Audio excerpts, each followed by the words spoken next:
The woman they tried to sell. They dragged her to the auction block like livestock. Meilin Zhao, a Chinese woman alone in a frontier town that saw her as property, stood trembling as men shouted bids for her body, her labor, her very existence. Her husband had gambled her away like a losing hand of cards.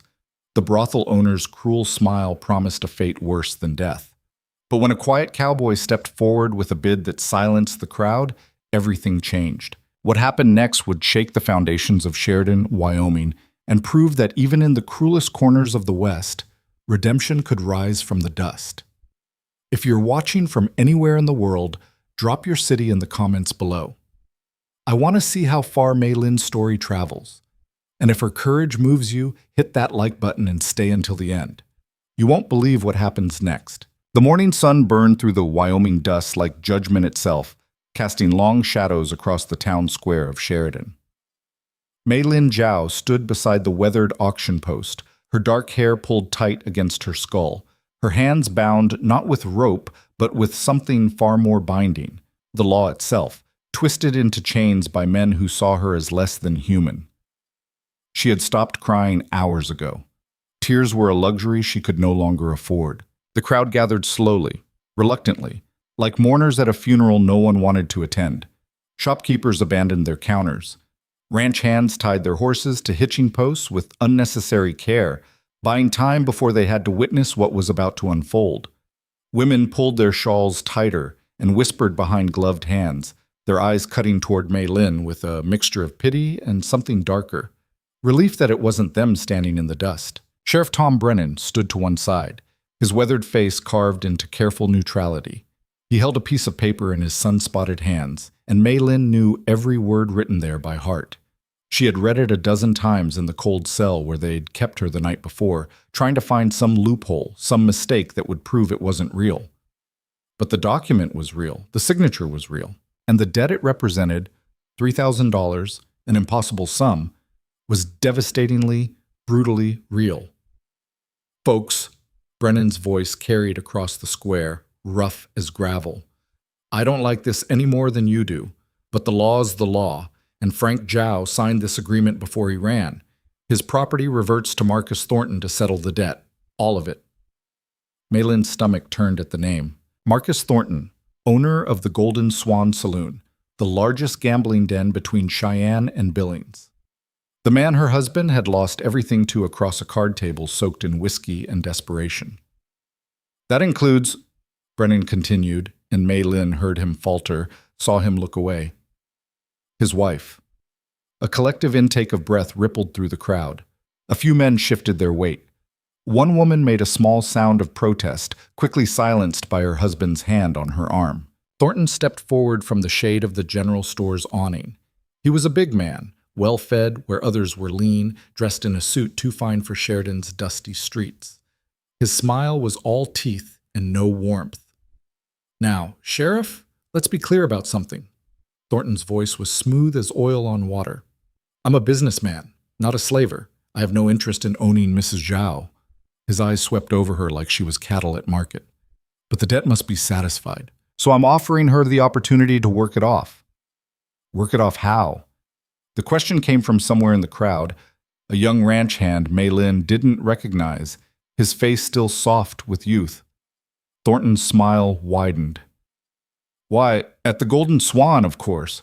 We're always looking for pretty girls to serve drinks, entertain the customers. $3,000 at standard wages, she'd be free and clear in, 7 or 8 years, I'd reckon.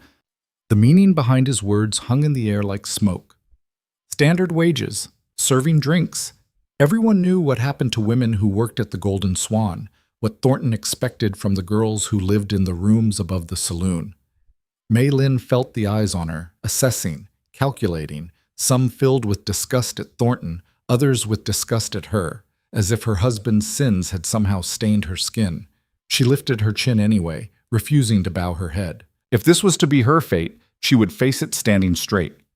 Unless, Thornton continued, pulling a folded paper from his vest pocket, someone wants to make a counteroffer. I'm a reasonable man. Anyone willing to pay Frank Zhao's debt can take possession of his property, including his wife, right here, right now. The silence that followed was thick enough to choke on. Mei Lin scanned the faces in the crowd. These people had been her neighbors for 3 months, ever since Frank had brought her to this country with promises of gold in the mountains and a fresh start. She had smiled at them in the street, had tried to learn their language, their customs. She had helped Mrs. Chen at the laundry, had swept the steps of the boarding house where she and Frank had rented a room, but she had never been one of them. She saw that clearly now. She was Chinese in a town that barely tolerated the few Chinese laborers who worked the mines. She was a woman with no family, no protection, no voice.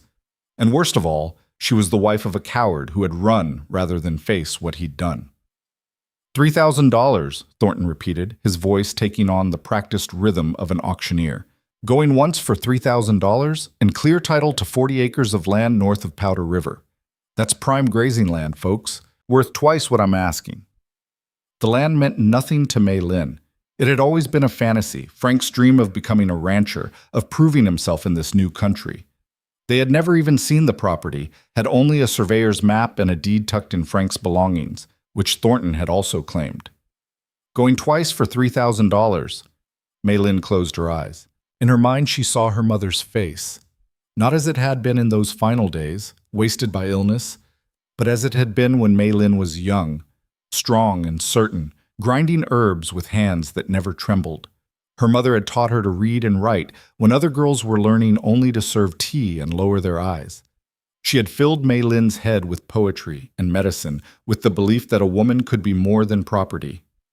I'm sorry, Mother, Mei Lin thought. I tried to honor what you taught me, but this country breaks women like us. Final call at 3. 4,000.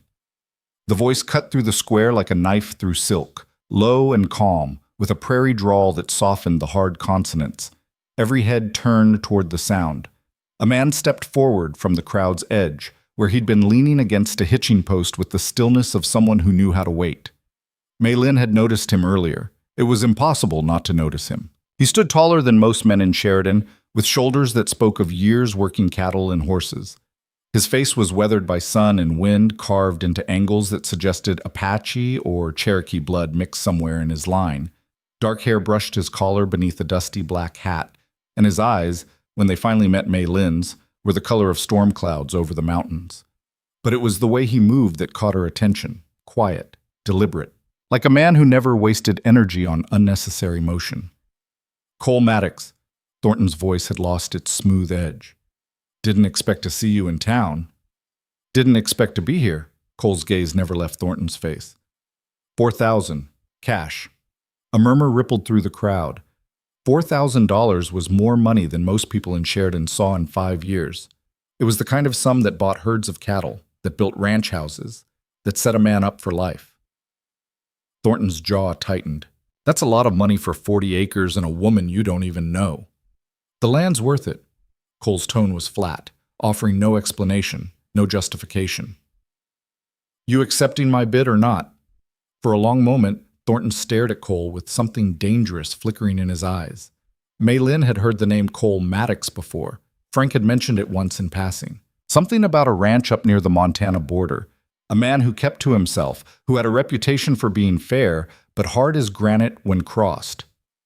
You understand what you're buying?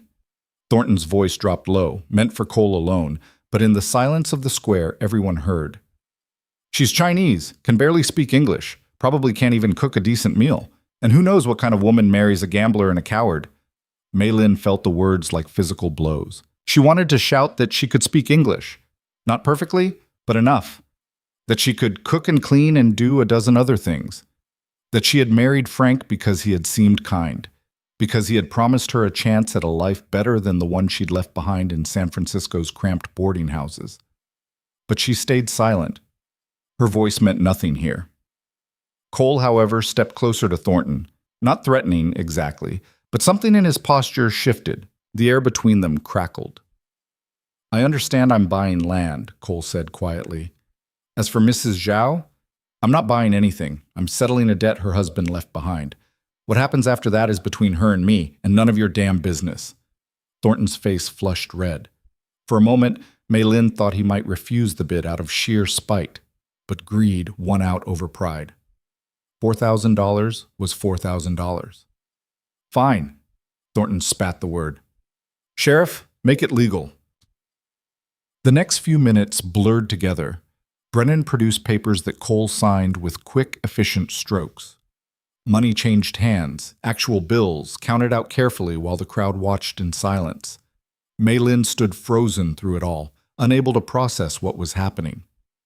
One nightmare was ending, but she had no idea what was beginning. When the transaction was complete, Cole tucked the deed into his coat pocket and turned to Mei Lin for the first time. Up close, she could see the lines around his eyes, the silver threading through his dark hair at the temples. He was older than she'd first thought. Maybe 40, maybe more. Old enough to have seen hard things, to carry scars both visible and hidden. Mrs. Zhao, he said, his voice gentler than she expected, do you have belongings that need collecting? She found her voice, though it came out smaller than she wanted. At the boarding house. 1 bag. He nodded. We'll get it. Come on. He didn't offer his arm, didn't try to touch her. He simply turned and walked toward the boarding house, leaving her to follow or not as she chose. After a heartbeat of hesitation, Mei Lin followed, acutely aware of every eye tracking her movement across the square. Behind them, Thornton's voice carried on the wind. You're a fool, Maddox. That woman's going to be nothing but trouble.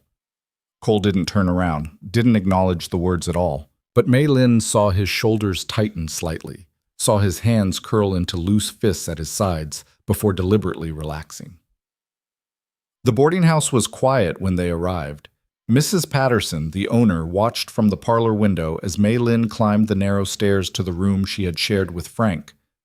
Everything looked the same as it had 3 days ago, before Frank disappeared, before the sheriff came with Thornton's papers, before her entire world collapsed. Her bag sat on the bed where she'd left it, a worn canvas satchel that held everything she owned, a few changes of clothes carefully mended, her mother's jade bracelet, the only thing of value she possessed, a small book of Chinese poetry, its pages soft from countless readings, and tucked in the bottom, wrapped in cloth, a set of acupuncture needles that had belonged to her mother. She picked up the bag, took one last look at the room, and walked back downstairs. Cole was waiting by the door, his hat in his hands. When he saw her bag, he reached for it. I can carry that. No need.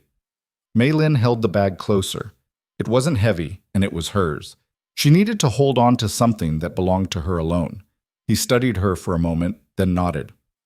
All right, my wagon's at the livery. We've got a long ride ahead.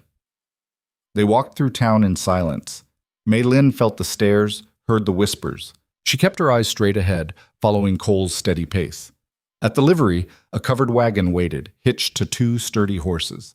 In the back, she could see supplies, flour sacks, coffee, bolts of fabric, tools. Cole helped her onto the seat, the first time he'd touched her, his hand brief and impersonal under her elbow, then climbed up beside her. He gathered the reins, clicked his tongue, and the horses moved forward. They were at the edge of town when Cole finally spoke. I know you've got questions, probably think I'm crazy or worse. He kept his eyes on the road ahead. Once we're clear of town, we'll stop. We need to talk. Mei Lin nodded, not trusting her voice. Fear and confusion warred inside her chest. This man had just paid $4,000, a fortune, for land and for her. Men didn't do that without expecting something in return. She thought of Thornton's words. She's Chinese, can barely speak English. She thought of the way Cole had looked at her in the square, his face carefully blank. What did he want? What would he demand when they were alone, miles from town, with no one to hear her scream? They rode for perhaps half an hour, the town disappearing behind them until only the vast Wyoming prairie remained. Rolling grassland stretched in every direction, broken by distant mountain peaks that touched the cloudless sky. The only sounds were the wagon wheels, the horses' hooves, and the endless whisper of wind through sage. Finally, Cole pulled the horses to a stop near a stand of cottonwoods that marked a small creek. He set the brake, climbed down, and walked around to help Mei Lin. This time, she accepted his hand, though her whole body was tense. He led her to the shade of the trees where the creek bubbled over smooth stones. Then he did something that shocked her completely. He took off his hat, reached into his coat, and pulled out the ownership papers, the documents that legally made her his property. And without a word, without ceremony, he tore them into pieces. Mei Lin stared as the fragments of paper drifted from his hands like snow. You're not property, Cole said quietly, meeting her eyes. I don't care what those papers said. I don't care what the law says. You're a human being, and you're free. Her breath caught in her throat. I don't understand. I know. He tucked his hands into his pockets, looking suddenly uncomfortable. And I know you've got no reason to trust me, but here's the truth. I didn't come to town to buy a wife or a servant. I came for supplies. I saw what was happening in that square, and I couldn't— He paused, his jaw working. I couldn't stand by and watch. $4,000, Mei Lin whispered. That is everything. It's money, he shrugged. I've got land, cattle, horses. I'll make more. What I couldn't make more of is peace with myself if I'd let Thornton take you. Mei Lin felt tears burning behind her eyes, but she refused to let them fall. What do you want from me? Cole's expression softened. I want to make you an offer, a real one, with no tricks. I've got a ranch about 3 days' ride from here, up near the Montana border. It's called Red Willow Ranch. It's remote. Nearest town is a hard day's travel. I run cattle, breed horses. It's good land, but it's lonely work. I've got 4 ranch hands who help with the heavy labor, but the house— He gestured vaguely. I'm not much for housekeeping. Cooking, cleaning, mending, I'm terrible at all of it. He met her eyes again. I'm offering you honest work, Mrs. Zhao. Room and board plus wages. $20 a month, which is fair for a housekeeper in these parts. You'd have your own room, your privacy. The work's hard, but straightforward. And if you decide it's not for you, if you want to leave, I'll take you to the nearest town and pay for your passage to anywhere you want to go. Mei Lin's mind spun. $20 a month was more than she'd ever earned. Room and board meant security, safety. But could she trust this man? Could she trust anyone after what Frank had done?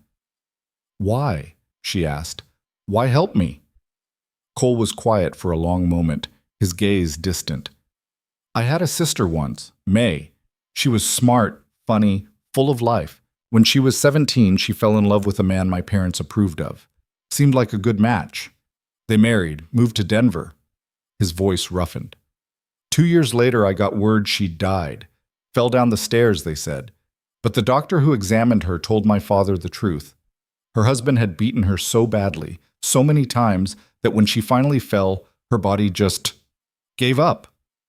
Mei Lin pressed her hand to her mouth. I rode to Denver as fast as I could, Cole continued. But I was too late. She was already buried. And that bastard who killed her? He was already courting another girl, younger than May had been. His hands clenched at his sides. I wanted to kill him, came close. But May wouldn't have wanted that. She would have wanted me to help the next girl, and the one after that. So when I see a woman being treated like property, being sold to men who'll use her up and throw her away— He shook his head. I can't walk past. I won't. Silence stretched between them, broken only by the creek's gentle music.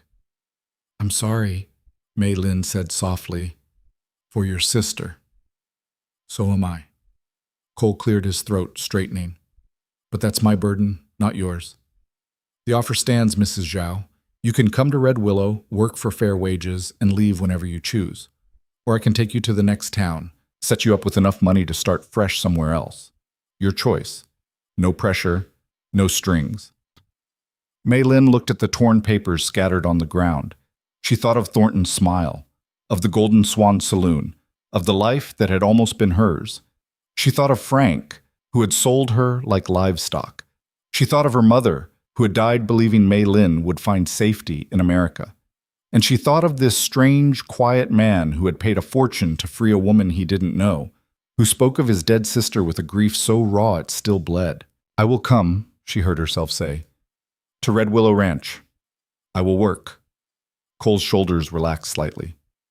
You're sure? I have nowhere else to go, she admitted. And you— She struggled to find the English words. You tore the papers. You gave me choice. That is more than anyone else has given me since I came to this country. He nodded slowly. All right then, we'll take it slow. If you change your mind at any point, you tell me. Deal?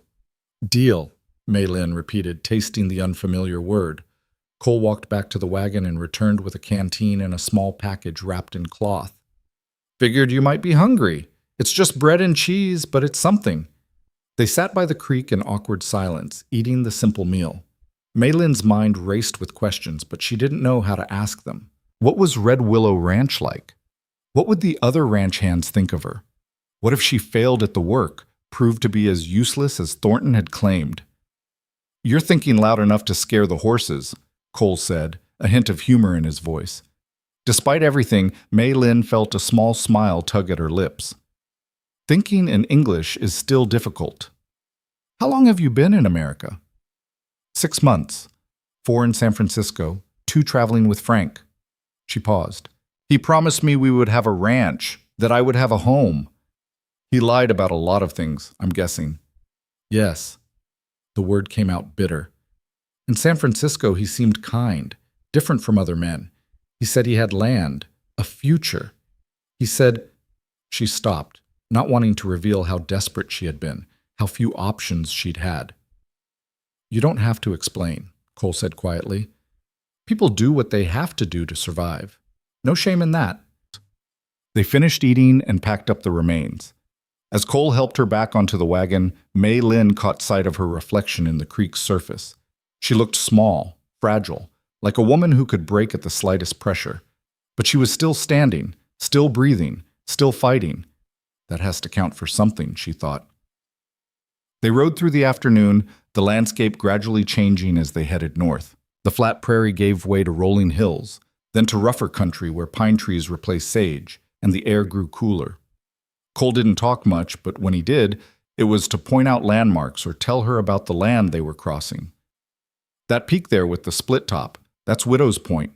If you ever get lost, head toward that, and you'll find your way to the ranch. Those tracks near the creek, mountain lion, big one. They don't usually bother people, but you need to be aware. This stretch gets bad in winter. Snow piles up 6 feet deep sometimes. We stock up heavy in fall, plan to be snowed in from November through March. Maylin listened, filing away each piece of information. This was a hard land, she realized. Beautiful, but unforgiving. The kind of place that killed the weak and the careless, but it was also clean, open, free from the crowded, desperate streets of San Francisco, free from the judgment of Sheridan's town square. As the sun began to set, painting the sky in shades of orange and purple, Cole pointed to a rise ahead. We'll camp there tonight. There's good shelter, water nearby. He was as good as his word. Within an hour, he had the horses tended, a fire built, and coffee boiling in a battered pot. Maylin helped where she could, though she was clumsy with the unfamiliar tasks. Cole didn't criticize, just showed her quietly how to stack kindling, how to position the coffee pot over the flames. They ate beans and bacon, simple food that tasted better than it had any right to after the day she'd had. When they finished, Cole spread out bedrolls on opposite sides of the fire. I'm a light sleeper, he said, not looking at her. Anything bothers you during the night, you call out. I'll hear you. Maylin nodded, grateful for the distance between their sleeping places, grateful for his matter-of-fact tone that promised nothing more than safety. She lay down fully dressed, staring up at the stars that filled the sky in impossible numbers. The fire crackled softly. Somewhere in the distance, a coyote howled. Mr. Maddox!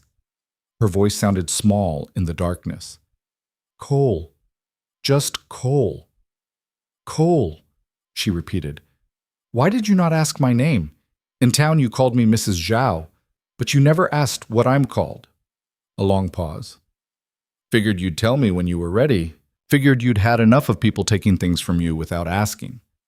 Warmth spread through her chest. Not attraction, exactly, but something deeper. Recognition. This man understood what it meant to have your choices stolen. Maylin, she said. My name is Maylin. Maylin, Cole repeated carefully, his pronunciation rough but earnest. That's a good name. It means beautiful forest. My mother chose it. Your mother had good taste. Maylin closed her eyes, feeling tears slip down her temples into her hair. For the first time in days, maybe in months, she felt something that might, eventually, become hope. Tomorrow they would ride again. Tomorrow she would see Red Willow Ranch, meet the hands who worked there, begin a new life that she had chosen for herself. It wouldn't be easy. She knew that. There would be hard work, long days, moments of doubt and fear. But tonight, under the vast Wyoming sky, with a fire burning between her and a man who had given her freedom, Meilin Zhao allowed herself to believe that maybe, just maybe, she could survive this. Maybe she could even learn to live again. The fire burned low, casting dancing shadows across the camp, and for the first time since Frank had disappeared, Meilin slept without nightmares. The second day's ride brought them deeper into country that seemed to exist outside of time. The rolling grasslands gave way to steeper terrain where ancient pines climbed rocky slopes and streams ran cold and clear over beds of smooth stone. Meilin watched the landscape change with something like wonder, despite the ache settling into her bones from long hours in the wagon seat. Cole maintained his steady silence, speaking only when necessary. But his silences weren't cold. They were simply the quiet of a man comfortable with his own thoughts, who didn't need to fill every moment with words. Meilin found it strangely restful after years of Frank's constant chatter, his endless promises that meant nothing. They stopped at midday near a beaver pond where the water pooled dark and still.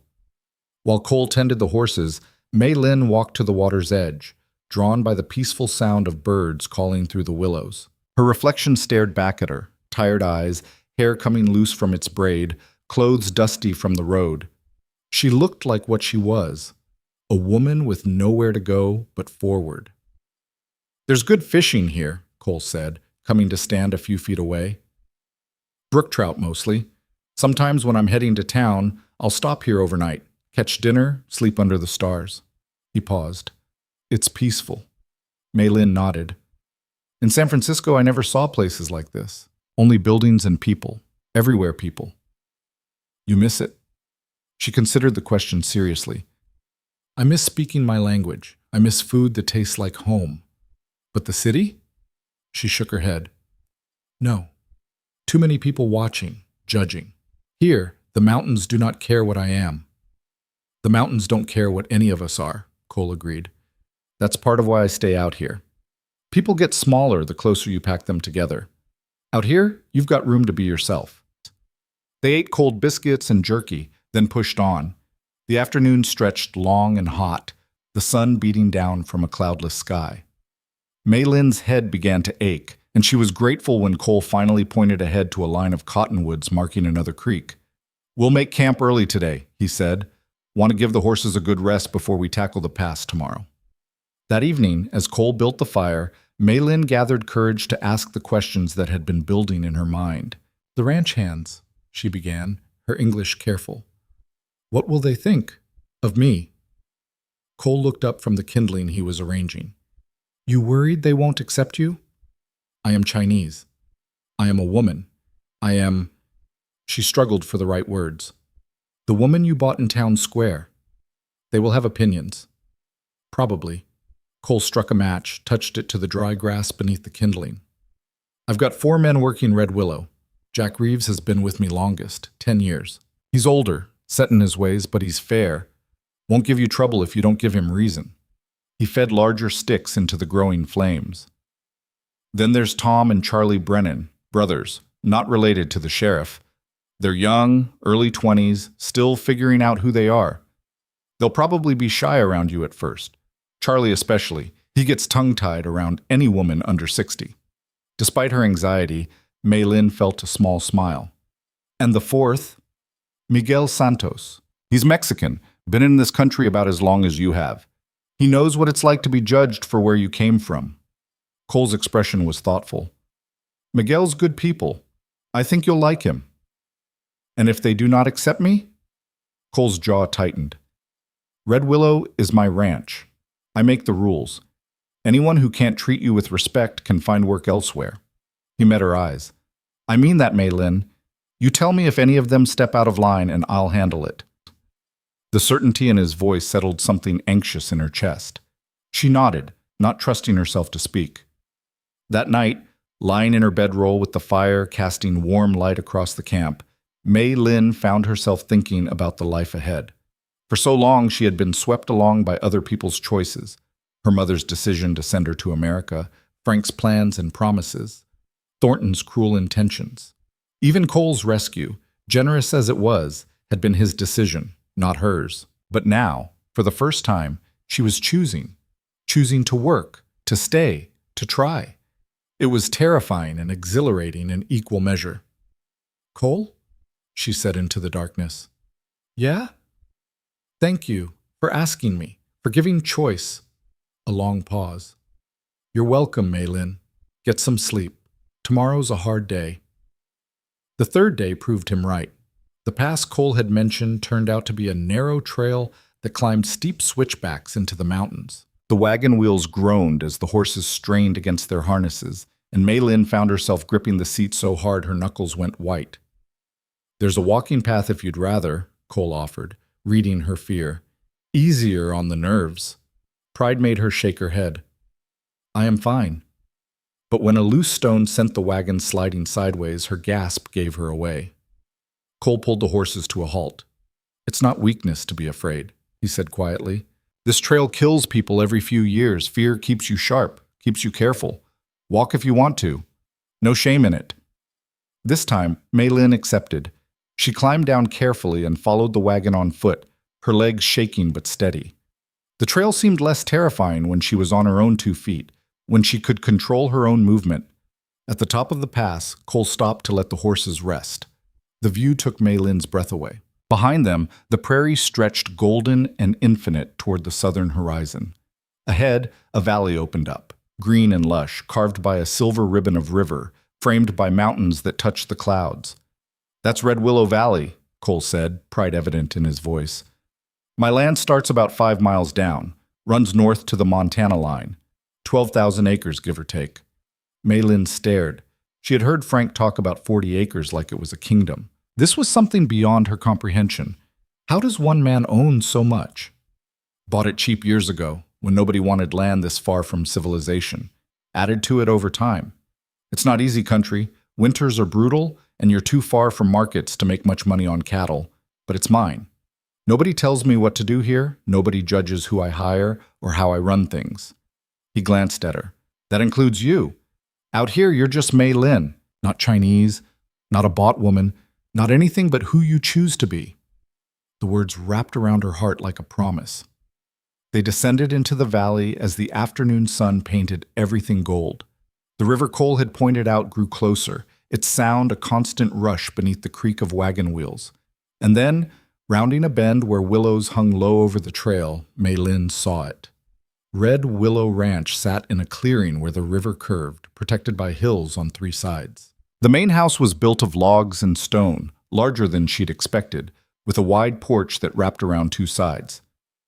Nearby stood a barn, a bunkhouse, corrals filled with horses, and various smaller structures she couldn't identify. Smoke rose from the bunkhouse chimney, carrying the smell of cooking meat. It looked solid, real, like a place that could weather any storm.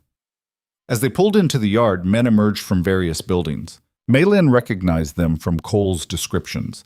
Jack Reeves, older and grizzled, wiping his hands on his pants. The Brennan brothers, young and lanky, identical except for a scar on Tom's cheek. And Miguel Santos, dark-haired and compact, watching with curious but not unkind eyes. Cole pulled the horses to a stop and climbed down. "Boys, we made good time." "Boss?" Jack's greeting was economical. His eyes moved to Maylin, assessing but not hostile. "Heard there was some excitement in Sheridan." "News travels fast." "Always does." Jack's gaze returned to Cole. "You want to tell us about it, or should we just guess?" Cole helped Maylin down from the wagon, his hand steady under her elbow. "This is Maylin Zhao. She's going to be keeping house for us, cooking, cleaning, mending. I'm paying her fair wages, and she's got her own room in the main house." His tone made it clear this wasn't up for discussion. "Anybody got a problem with that?" The Brennan brothers exchanged glances. Charlie's face was already turning red, his eyes anywhere but on Maylin. Tom cleared his throat. "No problem, boss." Miguel stepped forward, removing his hat. "Senora Zhao, welcome to Red Willow." "Thank you," Maylin managed, grateful for his simple courtesy. Jack studied her for a long moment, then nodded slowly. "Figure if the boss says you're here to work, you're here to work. Rest is none of my business." He looked at Cole. "But you might want to know, Thompson from the Bar T was asking about you yesterday, said he heard some interesting stories from town." Thompson can mind his own ranch, Cole said flatly. Now help me unload this wagon, and somebody get a fire going in the main house. It's been cold in there too long. The men moved to obey, and Cole turned to Mei Lin. Come on, I'll show you the house. He led her up the porch steps and through a heavy wooden door. Inside, the house was dim and smelled of dust and disuse, but as her eyes adjusted, Mei Lin saw good bones. High ceilings, wide plank floors, a large stone fireplace that dominated one wall. The furniture was sparse but well made. A long table with chairs, a couple of worn armchairs, shelves filled with books. I built most of it myself, Cole said, almost apologetically. It's not fancy. It is beautiful, Mei Lin said honestly. The house had a strength to it, a sense of permanence that made her boarding house room seem insubstantial as smoke. Cole showed her through the space. The main room flowed into a kitchen with a massive iron stove and a hand pump at the sink. Beyond were 4 bedrooms, one clearly Cole's, the others empty except for bare bed frames. Take whichever room you want, Cole said. I'll have the boys bring in a mattress, blankets, whatever you need. Mei Lin chose the smallest room, the one farthest from Cole's. It had a window that looked east toward the mountains and a simplicity that appealed to her. This would be hers, the first space that belonged to her alone since her mother died. Over the next few hours, the ranch came alive around her. The Brennan brothers hauled in a mattress and bedding that smelled of cedar from storage. Miguel appeared with an armload of firewood and proceeded to build fires in both the main room and the kitchen stove, explaining the dampers and drafts in careful, accented English. Even Jack contributed, arriving with a basin and pitcher for her room, setting them down without comment before disappearing again. Cole worked alongside his men, carrying supplies from the wagon, organizing the chaos. Mei Lin watched him move through his domain with quiet authority, noting how the others deferred to him without servility, how he thanked them for their work, how he seemed to know exactly what needed doing and when. As evening fell, Miguel appeared in the kitchen doorway. Senora, I have made stew for the men. There is extra if you are hungry. I can cook, Mei Lin said quickly. That is my job now. Miguel's smile was gentle. Tomorrow. Tonight you rest. Tomorrow we show you where everything is, teach you the routine. Yes? His kindness threatened to undo her composure. She nodded, not trusting her voice. She ate alone in the main house, the stew simple but good, while outside she heard the men's voices carrying from the bunkhouse. They were talking about her, she knew, wondering about this strange arrangement, this Chinese woman their boss had brought home from town. Let them wonder. She was too tired to care. Cole appeared as she was washing her bowl. Everything all right? You need anything? No, thank you. He hesitated in the doorway, clearly uncomfortable. I know this is all strange. New place, new people. If it's too much, if you need time. I am fine, Mei Lin interrupted. Then, more gently, truly. I am tired, but fine. All right, well, I'll be up early. Usually start the day around 5, but you don't have to. You can sleep as long as you need. What time do the men eat breakfast? 6, usually. Then I will have breakfast ready at 6. She met his eyes. That is the job, yes? To keep house? Cole's expression softened. Yeah, that's the job. But Mei Lin, pace yourself. Nobody expects miracles on your first day. After he left, she explored the kitchen more thoroughly. The cabinets held basic supplies: flour, sugar, coffee, beans, rice, dried fruit. Not much variety, but enough to work with. The stove was larger than any she'd used before, but the principle was the same. Heat, timing, patience. She could do this. Her room was cold when she finally retreated there, but the blankets were thick and the mattress surprisingly comfortable. Through the window, she could see stars appearing in the deepening blue of twilight. Somewhere in the distance, a horse whinnied. Closer, an owl called its lonely question into the night. Mei Lin changed into her nightdress and knelt beside the bed. Not to pray. She had given up prayers when her mother died, but to think, to center herself in this strange new reality. Tomorrow she would begin, would prove she could earn her place here, would show these men and herself that she was more than the scared woman on the auction block. But tonight, she could simply exist, could let herself feel the exhaustion in her bones, the uncertainty in her heart, the fragile hope that maybe, somehow, she had found a place to land. She climbed into bed and pulled the blankets up to her chin. The house settled around her with creaks and whispers. And for the second night in a row, Mei Lin slept deeply, dreamlessly, like someone who had been running for a very long time and had finally stopped. Dawn came cold and clear. Mei Lin woke to gray light filtering through her window and the sound of men's voices outside. For a moment, she couldn't remember where she was. Then memory flooded back. The auction, the journey, Red Willow Ranch. She dressed quickly in her simplest clothes and braided her hair with efficient hands. The house was silent as she made her way to the kitchen, but outside she could see lantern light in the barn. The men were already working. The stove took longer to heat than she expected, but once she mastered the dampers, it burned steady and hot. She found eggs in a basket by the back door, still warm from the hens, and salt pork in the cold cellar. Biscuits seemed ambitious for the first morning, but she had watched her mother make them 1,000 times. Flour, lard, buttermilk, salt. Her hands remembered what her mind had almost forgotten. By the time boots sounded on the porch, she had breakfast ready. Scrambled eggs with bits of salt pork, biscuits that had risen unevenly but smelled right, coffee strong enough to strip paint. The men filed in looking surprised. Cole entered last, stopping short when he saw the table set with plates and steaming food. "You didn't have to. Sit," Mei Lin said, her tone brooking no argument. "Eat while it is hot." They sat. The Brennan brothers nudged each other like schoolboys. Jack's eyebrows rose when he tasted the eggs. Miguel simply smiled and began to eat with obvious appreciation. "These biscuits," Tom said after his third one, "are better than anything we've had in months."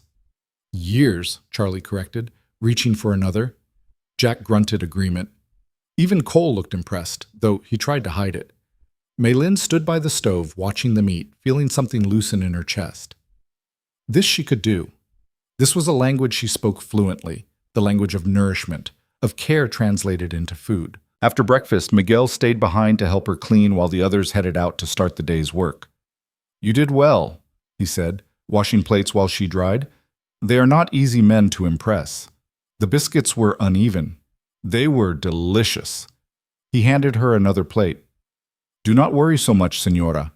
You belong here already." "I have been here one night." "Some things you know right away." He shrugged. "This place has been missing something for a long time. Maybe it was missing you." The words were too much, too kind. Mei Lin focused on the plate in her hands, blinking back sudden tears. Miguel finished the last dish and dried his hands. "Come, I will show you the rest." He led her through the ranch like a patient teacher. The spring house where butter and milk stayed cool, the smokehouse with its hanging meats, the hen house where chickens scattered at their approach, the vegetable garden, overgrown now but salvageable, the root cellar dug into the hillside, its shelves lined with preserves and stored vegetables. "Cole built all this," Miguel explained, "but he is one man, and ranching takes all his time. Things have been neglected." Mei Lin looked at the garden, at the weeds choking what had once been carefully tended rows. Someone planted this, someone who knew what they were doing. Miguel's expression turned sad. "Cole's sister, May. She lived here for one summer before she married. She loved this garden, said it reminded her of home. After she died, Cole could not bring himself to maintain it. Too many memories. So that was May's ghost, lingering in the untended soil. Mei Lin knelt and pulled a weed, then another. The earth was good here, rich and dark. With work, this garden could live again. "I can fix this," she said. "I know," Miguel replied. "That is why you are here." The days fell into a rhythm faster than Mei Lin expected. She woke before dawn, started the stove, made breakfast for 5 hungry men. After they left for the day's work, she cleaned the house room by room, learning its quirks and secrets. The floorboard in the main room that creaked, the window in Cole's room that stuck, the way water ran cold from the pump until you worked it 40 times. In the afternoons, she worked on the garden. Miguel helped when he could, showing her where tools were stored, explaining what had grown there before. Together they cleared weeds, turned soil, planned what could be planted so late in the season. The Brennan brothers remained shy but friendly, always thanking her for meals, occasionally leaving wildflowers on the kitchen table with no explanation. Jack maintained his gruff distance, But she noticed he always finished every bite on his plate and sometimes came back for seconds. And Cole was harder to read. He was gone most days from dawn until dark, riding fence lines, checking cattle, doing the endless work a ranch demanded. But when he was present, she felt his eyes on her, not intrusive, not hungry like Thornton's had been, just watchful, as if he was making sure she was all right, making sure his men treated her well. 2 weeks after her arrival, disaster struck. Maylin was kneading bread dough when she heard hoofbeats approaching fast. Too fast. She wiped her hands and moved to the window just as Tom Brennan burst into the yard. "Miguel!" he was shouting. "Get Miguel! Man down at the river crossing!" Her heart lurched. She ran to the porch as Miguel sprinted from the barn. "What happened?" "Cole and some rider from the Broken Arrow. Horse went down. Threw him hard. He's bleeding bad. Cole's trying to get him back, but it's a long way." Miguel was already running for his horse. Maylin didn't think, just acted. "Wait, I can help." "Senora, this is not—" "I know medicine. My mother was healer." The English came out rough but clear. "Get me there." Miguel looked torn, then nodded sharply. "Get on." She had never ridden a horse, but she scrambled up behind Miguel, holding tight to his waist as he kicked the animal into a gallop. They thundered across the valley, the wind tearing at her braided hair, her heart hammering against her ribs. She found them by the river, Cole kneeling beside a young man who lay too still, blood spreading across his shirt. Cole's face was tight with controlled panic. "He needs a doctor," Cole said as they approached, "but the nearest one is 10 hours away." Maylin slid from the horse and dropped to her knees beside them. The rider was young, barely 20, his face gray with shock. She pulled aside his torn shirt and saw the damage, a deep gash across his ribs, still pumping blood. Not arterial, but bad enough. "Get me clean water," she commanded, "and whiskey if you have it. Cloth for bandages. Move." The men scattered to obey. Maylin pressed her hands against the wound, feeling the hot pulse of blood against her palms. The young man's eyes fluttered open, unfocused with pain. "What's your name?" she asked, keeping her voice calm. "Danny," he gasped. "Danny Shaw.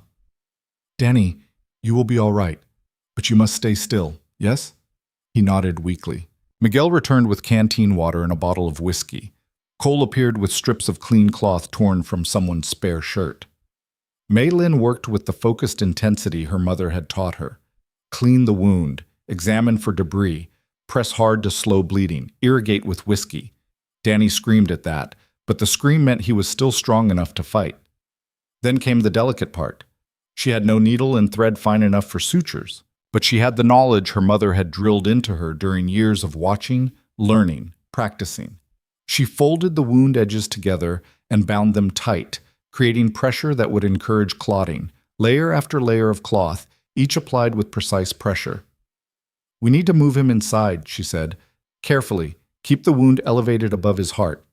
They rigged a travois from branches and rope. Cole and Miguel pulled it slowly, carefully, while Tom rode ahead to warn the others. By the time they reached the ranch, Maylin's entire body was shaking with exhaustion and fear. But Danny was still conscious, still breathing. They brought him into the main house and laid him on the table Maylin had just been using for bread. She worked through the afternoon and into the evening, cleaning the wound again, checking for signs of fever, applying poultices made from herbs she'd found growing wild near the river, yarrow for bleeding, comfrey for healing. Cole stood by, following her instructions without question, bringing water, holding Danny still when he thrashed, running to the bunkhouse for supplies. The other men clustered in the doorway, watching with something like awe as this small Chinese woman fought death and won. By midnight, Danny's color had improved. His pulse was steadier, his breathing less labored. The bleeding had stopped completely, the wound edges beginning their slow work of knitting together. "He will live," Maylin said quietly, more to herself than anyone else. "But he must rest, stay still for many days." Cole's hand landed on her shoulder, heavy and warm. "You saved his life." She looked down at her hand stained with Danny's blood. "My mother saved his life. I just remembered what she taught me." "Your mother," Cole said softly, "must have been an incredible woman." Tears blurred Maylin's vision. "She was." They moved Danny to one of the spare bedrooms and settled him as comfortably as possible. Cole sent Tom to ride to the Broken Arrow Ranch and tell them Danny would be staying at Red Willow until he healed. Then he turned to find Mei Lin in the kitchen, finally washing the blood from her hands. "You should rest," he said. "I should clean the table. I was making bread." "Mei Lin." He waited until she looked at him. "Rest. That's an order." She wanted to argue, but exhaustion crashed over her like a wave, and suddenly her legs wouldn't hold her. She sagged against the sink. Cole caught her before she fell. "Easy. I've got you." He helped her to her room, steadying her when she swayed. At her doorway, he hesitated. "What you did today, that took real courage, real skill. I don't know how to thank you." "You already did," Mei Lin said. Her voice sounded far away, dreamlike. "In Sheridan, when you tore the papers." Understanding flickered in his eyes. "Get some sleep. I'll check on Danny through the night." Mei Lin nodded and closed the door. She barely made it to the bed before her legs gave out completely. She fell onto the mattress fully clothed, too tired even to remove her blood-stained dress. Her last thought before sleep claimed her was that she had done it, had proven her worth in a language everyone at Red Willow understood. Not words, not explanations, not desperate pleas. Action, skill, life saved. Tomorrow there would be more work, more challenges. Tomorrow Danny would need careful tending, the house would need cleaning, meals would need cooking. Tomorrow she would have to face whatever judgment or praise the men offered. But tonight she had earned her place. Tonight she belonged.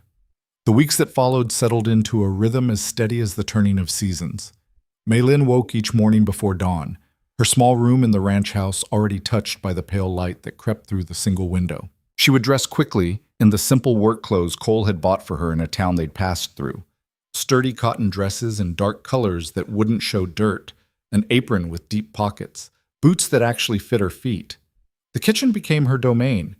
At first she had worried that her Chinese cooking would not suit the ranch hand's tastes, but Cole had simply shrugged when she'd asked. "Cook what you know," he'd said. "Good food is good food." So she'd blended what her mother had taught her with what she learned from watching and asking questions. Rice appeared alongside potatoes. Vegetables were stir-fried with garlic and ginger she grew in a small garden behind the house. The men ate everything she put in front of them, though Marcus, the youngest hand, barely 20, had wrinkled his nose at the fish sauce until Cole had given him a look that could have frozen summer. The ranch itself sprawled across a valley rimmed by mountains, with Red Willow Creek cutting through the center like a silver vein. The house was larger than Mei Lin had expected, built from logs that had weathered to a soft gray. It had a wide porch that faced the sunrise, a stone fireplace that dominated the main room, and windows that let in light without letting in too much cold. But it had been a bachelor's house before she arrived. Dust coated every surface. Dishes piled in the dry sink, clothes lay wherever they'd been dropped. The floors hadn't seen a proper scrubbing in what looked like years. Mei Lin had rolled up her sleeves and gone to work. Now, 6 weeks after her arrival, the house gleamed. Curtains she'd sewn from fabric Cole provided hung in the windows. The floors were clean enough to eat from. The smell of leather and tobacco had been replaced by the scent of soap and the herbs she dried from her garden. The hands had noticed. Even Thomas, the gruff foreman who'd been with Cole for 15 years, had muttered something that might have been approval when he saw the main room transformed. But it was the night of the storm that changed everything. The day had started with an oppressive heat that made the horses restless and the cattle bunched together in whatever shade they could find. By afternoon, clouds had begun to build over the western mountains, massive thunderheads that towered like castles in the sky, their bellies dark with rain. Cole had come in for supper early, his face tight with concern. "Storm's going to be bad," he'd said, washing his hands at the pump outside. "Thomas is bringing the horses into the near pasture. Marcus and Johnny are moving the cattle to lower ground. We're going to have a rough night." Mei Lin had nodded, already moving to secure the shutters, to bring in anything from the porch that might blow away. She'd seen storms in San Francisco, wind that rattled windows, rain that turned streets to rivers. But she'd never seen a frontier storm, had never experienced the raw violence of weather with nothing between her and the sky but wooden walls. The storm hit just after sunset. One moment there was an eerie calm, the air so still that even the birds had gone silent. The next, wind screamed across the valley like a living thing, tearing at the roof, rattling the shutters, howling down the chimney with a sound that raised the hair on Mei Lin's arms. Rain followed, not falling but driving horizontally, each drop hitting the walls like a thrown stone.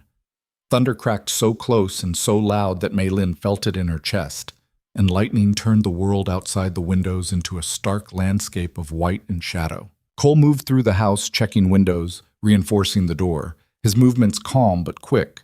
The hands had made it back.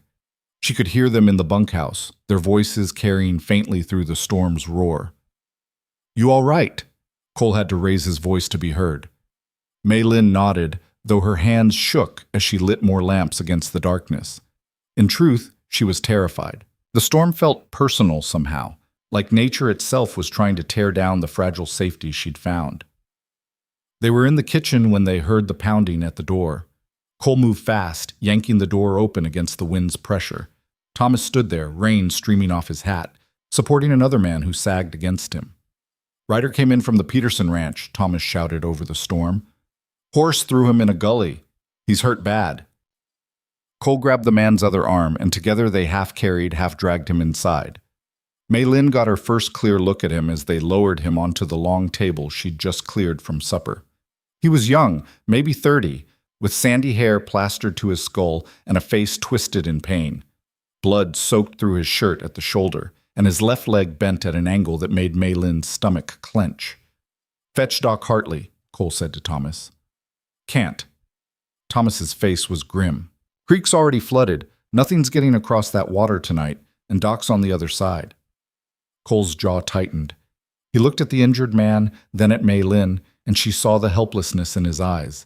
Out here, they were alone. No doctor. No help coming.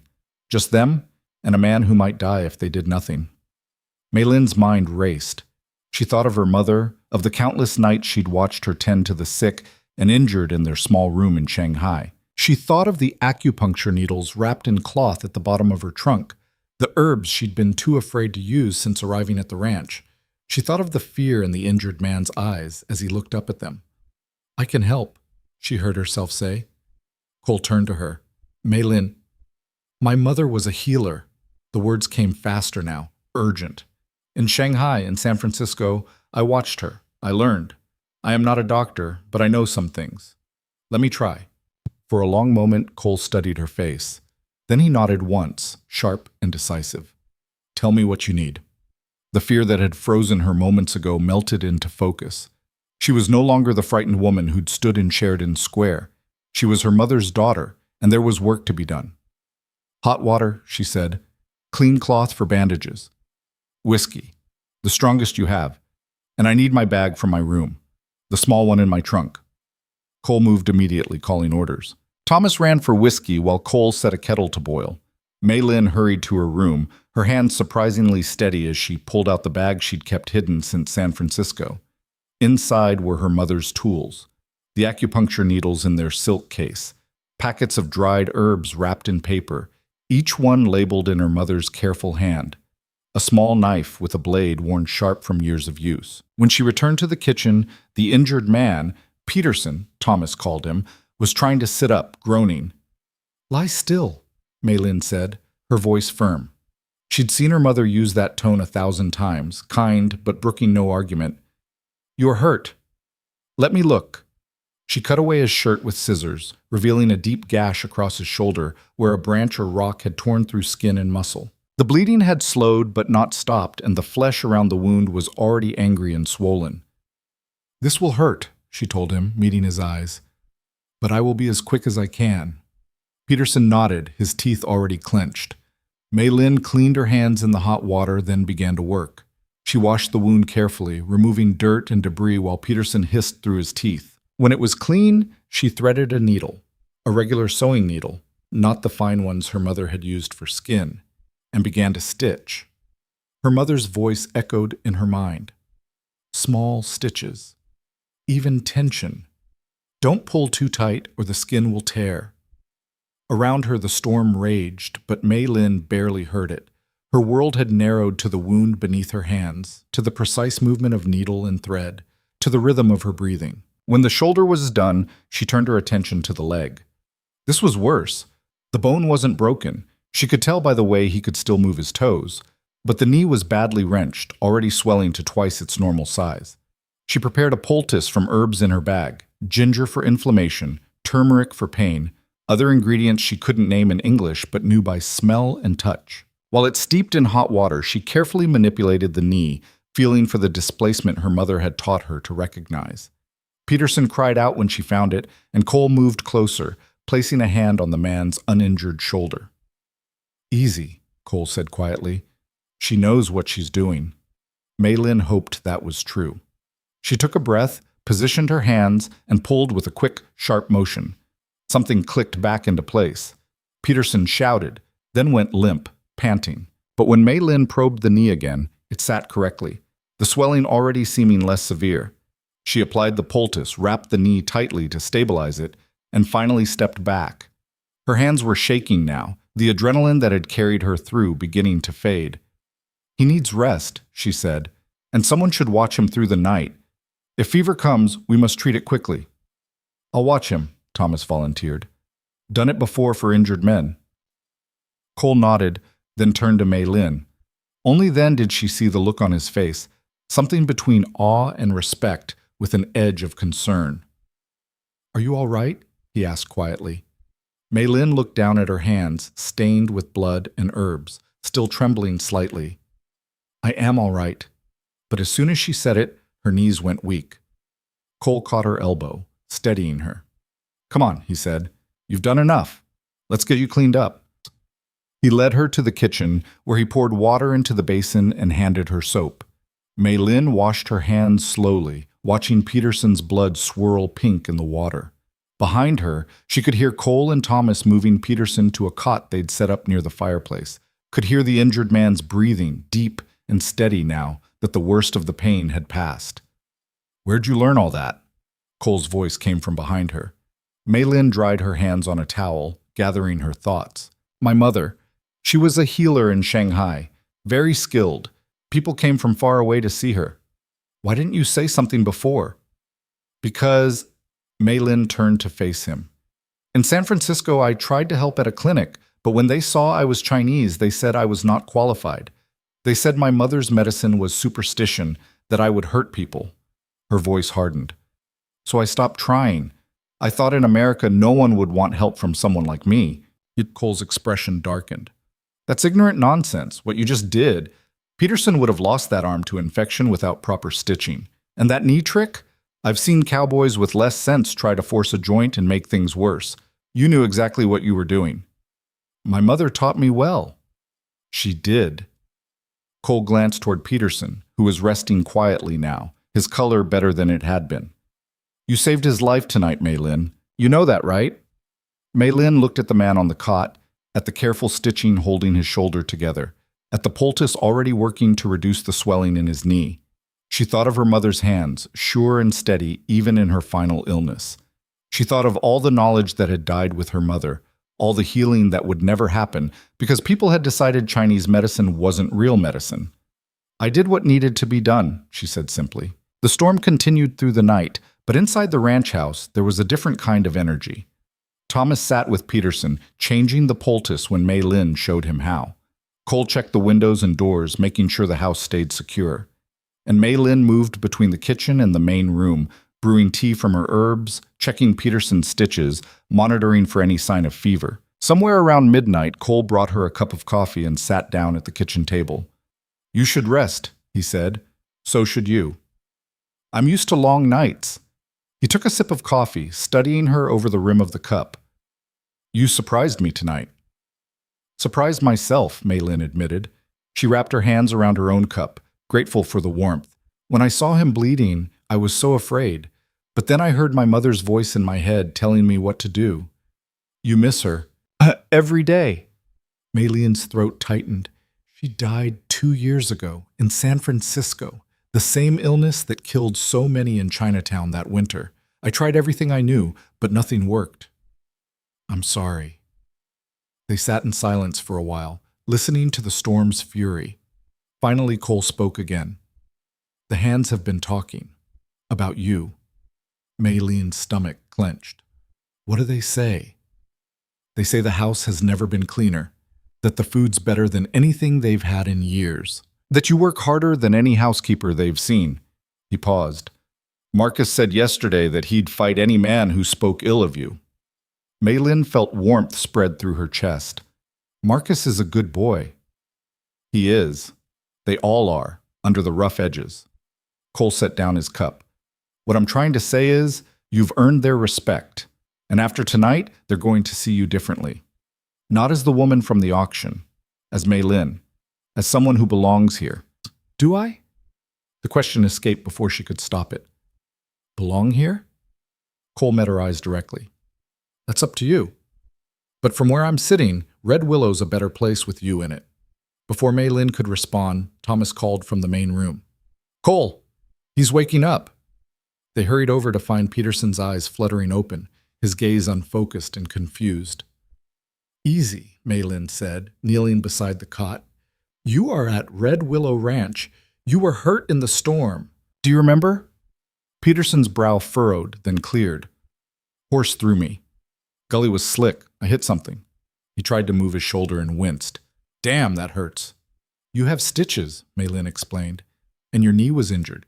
You must rest for several days. Can't. Peterson tried to sit up, and both Cole and Thomas moved to stop him. Need to get back. Eliza, my wife. She's alone with the baby. Storm like this, she'll be worried sick. Creek's flooded, Thomas said. Nobody's crossing tonight. Soon as it's passable, I'll ride over and tell her you're safe, Cole promised. But you're staying put until that shoulder heals properly. Could be a week, maybe more. Peterson's face showed his frustration, but he was too weak to argue.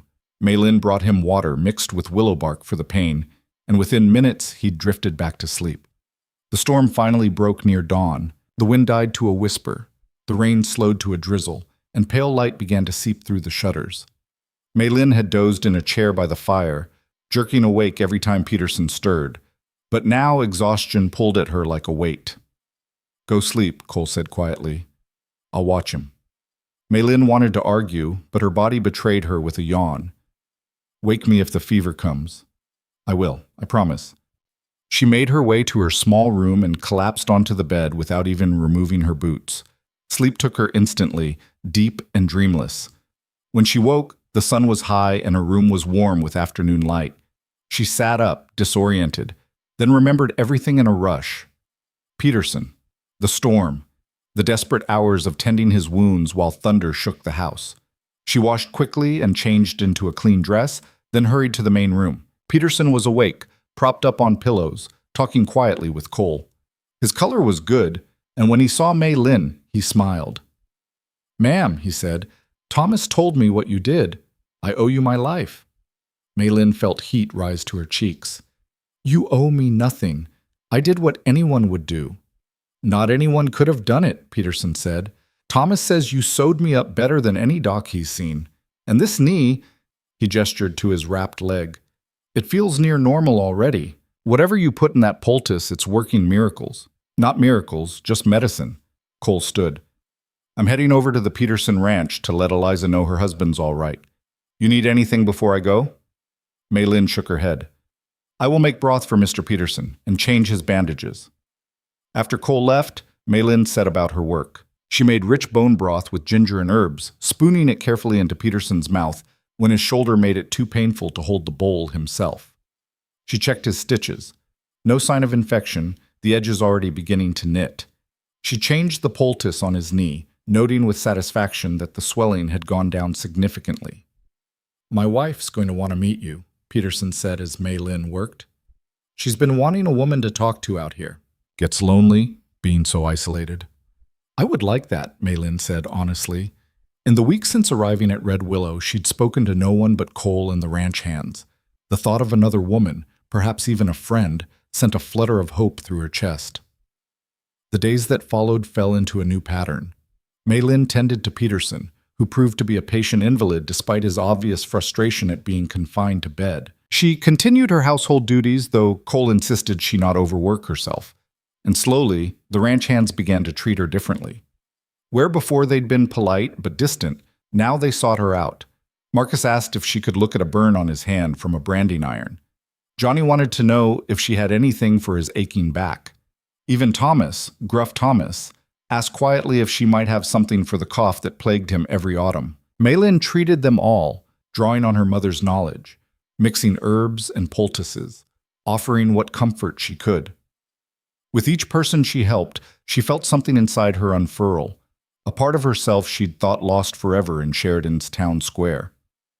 A week after the storm, Cole returned from town with news that made Maylin's blood run cold. "Thornton's been talking," he said without preamble, "spreading stories about you." Maylin set down the shirt she'd been mending. "What kind of stories?" "Says you're dangerous, that you use dark magic, that you're not to be trusted." Cole's jaw was tight with anger. "Says the only reason I bought you was because you put some kind of spell on me." Fear coiled in Maylin's stomach. She'd heard these accusations before, in San Francisco. Chinese medicine was witchcraft. Chinese women were deceitful. Chinese people couldn't be trusted. "What do people believe?" she asked quietly. "Most folks know Thornton for what he is, a bitter man, angry that I outbid him. But there's always some who listen to poison." Cole moved closer. "Peterson's been talking too, though, telling everyone how you saved his arm, maybe his life. Eliza came to town yesterday and thanked everyone who'd listened for what you did for her husband. But it may not be enough." "No," Cole admitted. "It may not be." They stood in silence, the weight of the unspoken threat hanging between them. Maylin thought of the papers Cole had torn, of the freedom he'd given her. But she wasn't truly free, she realized. Not as long as people like Thornton could poison minds with whispers, not as long as her Chinese face marked her as other, as dangerous, as less. "I will not let his words drive me away," she said, lifting her chin. "I have done nothing wrong. I have helped people. That is all." Cole's expression softened. "I know that. And I'll make sure everyone else knows it too. But, Maylin," he hesitated, then continued, "you need to be careful. Thornton's not just angry. He's dangerous. If he can't hurt you one way, he'll find another."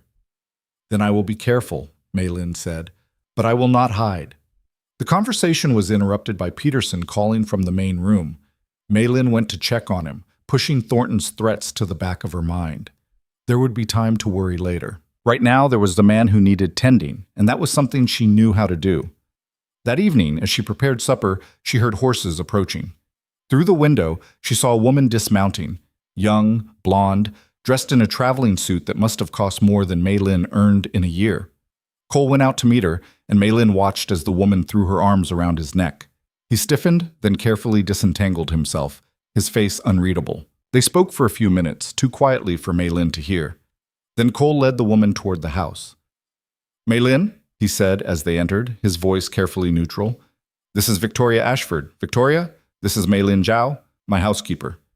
Victoria's eyes swept over Maylin, taking in her simple dress, her Chinese features, her worn hands. Something flickered in those blue eyes. Surprise, calculation, perhaps even jealousy. "So you're the woman everyone's talking about," Victoria said, her voice honeyed. "The one Cole rescued from that dreadful auction." Maylin felt the words like a slap. Not saved, not helped. Rescued. As if she were a helpless thing, a charity case. "I work here," Maylin said evenly. "I earn my keep." "Of course you do." Victoria's smile didn't reach her eyes. She turned to Cole. "Might we speak privately?" Cole glanced at Maylin, and she saw apology in his eyes. "The study," he said, gesturing. They disappeared into the small room Cole used for ranch business, closing the door behind them. Maylin stood frozen in the kitchen, her heart pounding. She forced herself to move, to continue preparing supper, to act as if nothing was wrong. But her hands shook as she chopped vegetables, and her mind raced with questions. Who was Victoria Ashford? Why had she come? And why had she looked at Maylin with such cold assessment, as if measuring her worth and finding her wanting? Through the closed door she could hear the murmur of voices, Victoria's high and pleading, Cole's low and firm. The conversation went on for nearly an hour, and with each passing minute, Maylin's anxiety grew. Finally, the door opened. Victoria emerged, her face flushed, her eyes bright with unshed tears. She swept past Maylin without a word and out the front door. A moment later, Maylin heard her horse galloping away. Cole stood in the study doorway, looking tired. "What did she want?" Maylin asked before she could stop herself. Cole ran a hand through his hair. To pick up where we left off 3 years ago, before she married a banker in Denver and decided ranch life wasn't for her. And now? Now her husband's dead and she's lonely. He met Mei Lin's eyes. She seems to think that means I should forget the past and take her back. What did you tell her? I told her no. Cole's voice was firm. I told her my life is here, at Red Willow, and that I'm not the same man she left behind. Relief flooded through Mei Lin, so strong it surprised her. She had no claim on Cole, no right to feel anything about who he did or didn't welcome back into his life. But still, the thought of Victoria Ashford returning, of taking Mei Lin's place in this house that had become home. She'll be back, Cole said quietly. Victoria doesn't take no for an answer easily, and with Thornton already talking, with people questioning your presence here, he trailed off. You're worried what people will think, Mei Lin said, about me being here, about us. I'm worried about you being hurt. Cole stepped closer. I'm worried that I've put you in a position where you're vulnerable to gossip and worse. Then send me away, Mei Lin said, the words bitter in her mouth. If my being here causes problems, no. The word was sharp, final. You're not going anywhere unless you choose to. This is your home now, Mei Lin, for as long as you want it to be. They stood facing each other, the air between them charged with something Mei Lin couldn't name. Finally, she nodded and turned back to her cooking, her heart still pounding. Cole was right about one thing. Victoria would be back. And when she came, Mei Lin would have to decide what she was willing to fight for and what she was willing to lose. Victoria Ashford returned exactly 1 week later, arriving in a polished carriage that looked absurdly out of place against Red Willow's weathered landscape. This time she brought luggage, 3 large trunks strapped to the back, and a smile that didn't waver even when she saw Mei Lin hanging laundry in the yard. Good morning, Victoria called out, her voice bright as new coins. You must be working so hard in this heat. Why don't you take a rest? I'll speak with Cole about hiring additional help for you. Mei Lin straightened, a damp sheet clutched in her hands. The words were kind on the surface, but underneath lay the unmistakable message, You're just the help, and I'm here to take over. I am fine, Mei Lin said evenly. The work is not too much. Victoria's smile tightened at the edges. Well, Cole always did prefer capable women. Though I must say I'm surprised he hasn't found you a husband yet. A woman as young as you shouldn't spend her life keeping house for a bachelor. The implication hung in the air like smoke. Mei Lin felt heat rise to her face, but before she could respond, Cole's voice cut across the yard. Victoria. He stood on the porch, his arms crossed, his expression carved from stone. I thought I made myself clear last week. You did. Victoria gathered her skirts and glided toward him, leaving Mei Lin standing by the clothesline. You said you weren't the same man I left, so I decided to come see for myself exactly who you've become. By bringing your entire wardrobe? By staying as a guest. Victoria's voice turned sweet as honey. Surely you wouldn't turn away an old friend who's traveled so far. I've taken a room at the Peterson Ranch. Eliza was kind enough to offer, but I thought I'd visit during the days. Get reacquainted. See how you've been managing all these years without me. Cole's jaw worked. Mei Lin could see the war happening behind his eyes, the ingrained frontier hospitality battling against the clear desire to send Victoria packing. Hospitality won, but barely. You're welcome to visit, he said, but Mei Lin runs this household, and I expect you to respect that. Of course. Victoria's gaze slid past him to where Mei Lin stood. I wouldn't dream of interfering with the help. The next 2 weeks were among the longest of Mei Lin's life. Victoria arrived each morning just after breakfast and stayed until supper, filling the house with her presence like perfume, cloying and impossible to escape. She rearranged furniture that Mei Lin had carefully placed. She critiqued meals that the ranch hands devoured with appreciation. She found fault with everything from the way Mei Lin swept the floors to the herbs growing in her garden. In Denver, we had proper doctors, Victoria said one afternoon, watching Mei Lin prepare a poultice for Marcus's hand. Not folk remedies and superstition. This folk remedy saved Peterson's arm, Marcus said hotly, surprising everyone. Maybe you should try it before you criticize it, Miss Ashford. Victoria's smile froze. I meant no offense. I'm simply concerned about Cole relying on unproven methods when proper medical care is available. Proper medical care is 3 days' ride away, Cole said from the doorway. His voice was quiet, but there was steel underneath. Mei Lin's methods work. That's all that matters.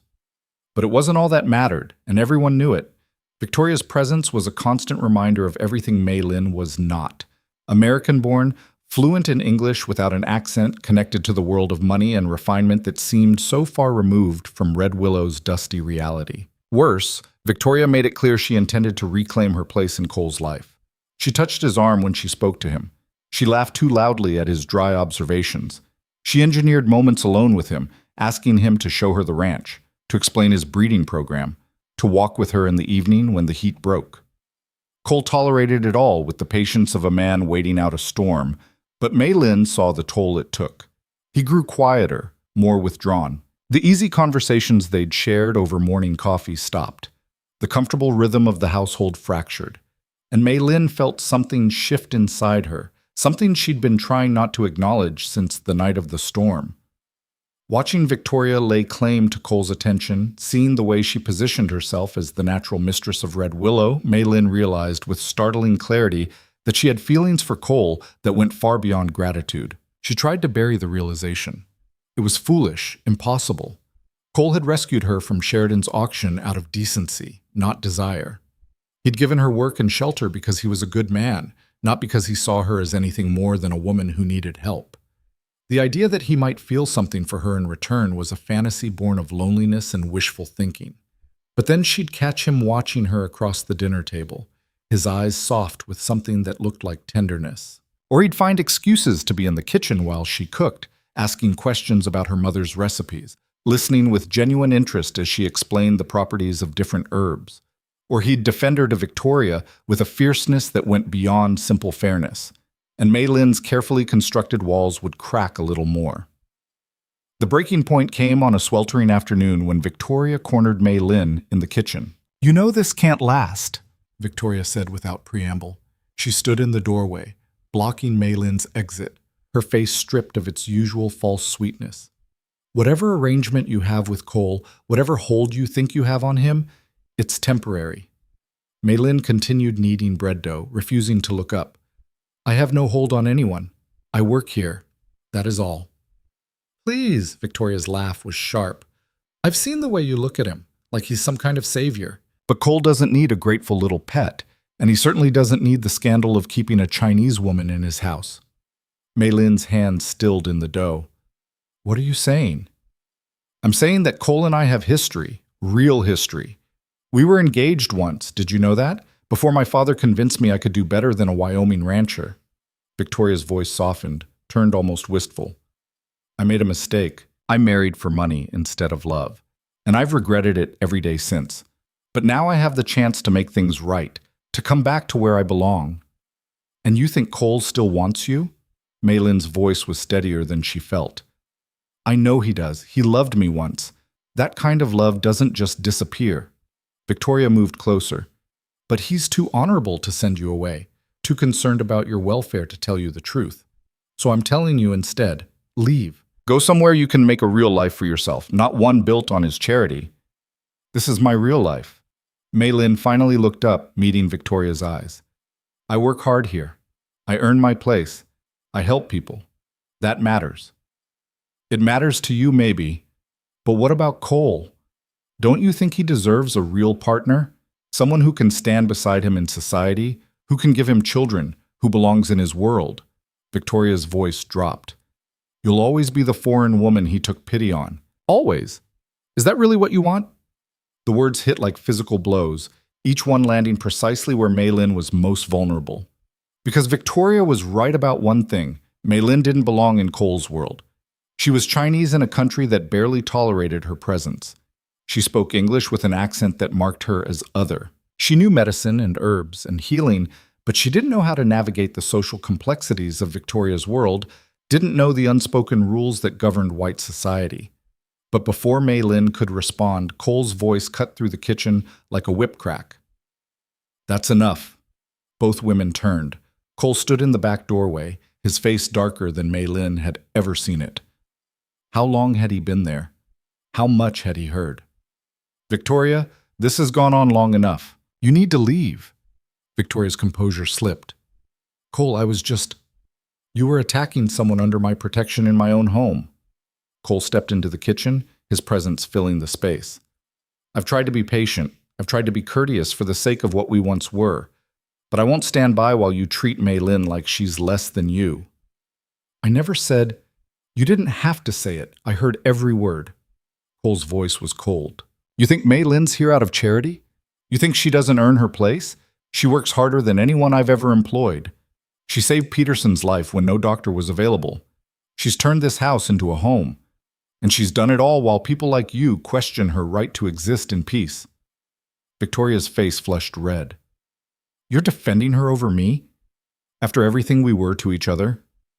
What we were ended the day you chose money over me, Cole said flatly.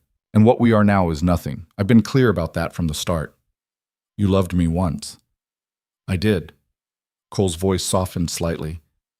But that was a long time ago, Victoria. I'm not that man anymore, and you're not the woman I thought you were. I let you visit because I believed you deserved kindness after losing your husband. But using that kindness to hurt Mei Lin? That ends now. Tears filled Victoria's eyes. So that's it? You're choosing her? Cole was silent for a long moment. When he spoke, his words were measured, deliberate. I'm choosing honesty. And the honest truth is that Mei Lin has more integrity in her smallest finger than you've shown in 2 weeks of visiting. She doesn't manipulate. She doesn't tear others down to build herself up. She just works and heals and makes things better wherever she goes. That's who I want in my life. Not someone who thinks breeding and bloodlines matter more than character. Victoria's composure shattered. She fled from the kitchen, her footsteps echoing through the house. A moment later, they heard the front door slam. Silence filled the kitchen. Mei Lin stood frozen at the table, flour coating her hands, her heart pounding so hard she thought Cole must be able to hear it. I'm sorry, Cole said quietly. I should have sent her away sooner. You were trying to be kind. Kindness to one person shouldn't come at the cost of hurting another. He moved closer, and Mei Lin's breath caught. Mei Lin, what Victoria said about you being here out of charity, that's not true. You know that, right? Mei Lin looked down at her flour-dusted hands. Sometimes I am not sure what is true anymore. Look at me. When she did, his eyes were intense, searching. You belong here. Not because I allow it, but because you've made this place yours through your own effort and skill. The hands respect you.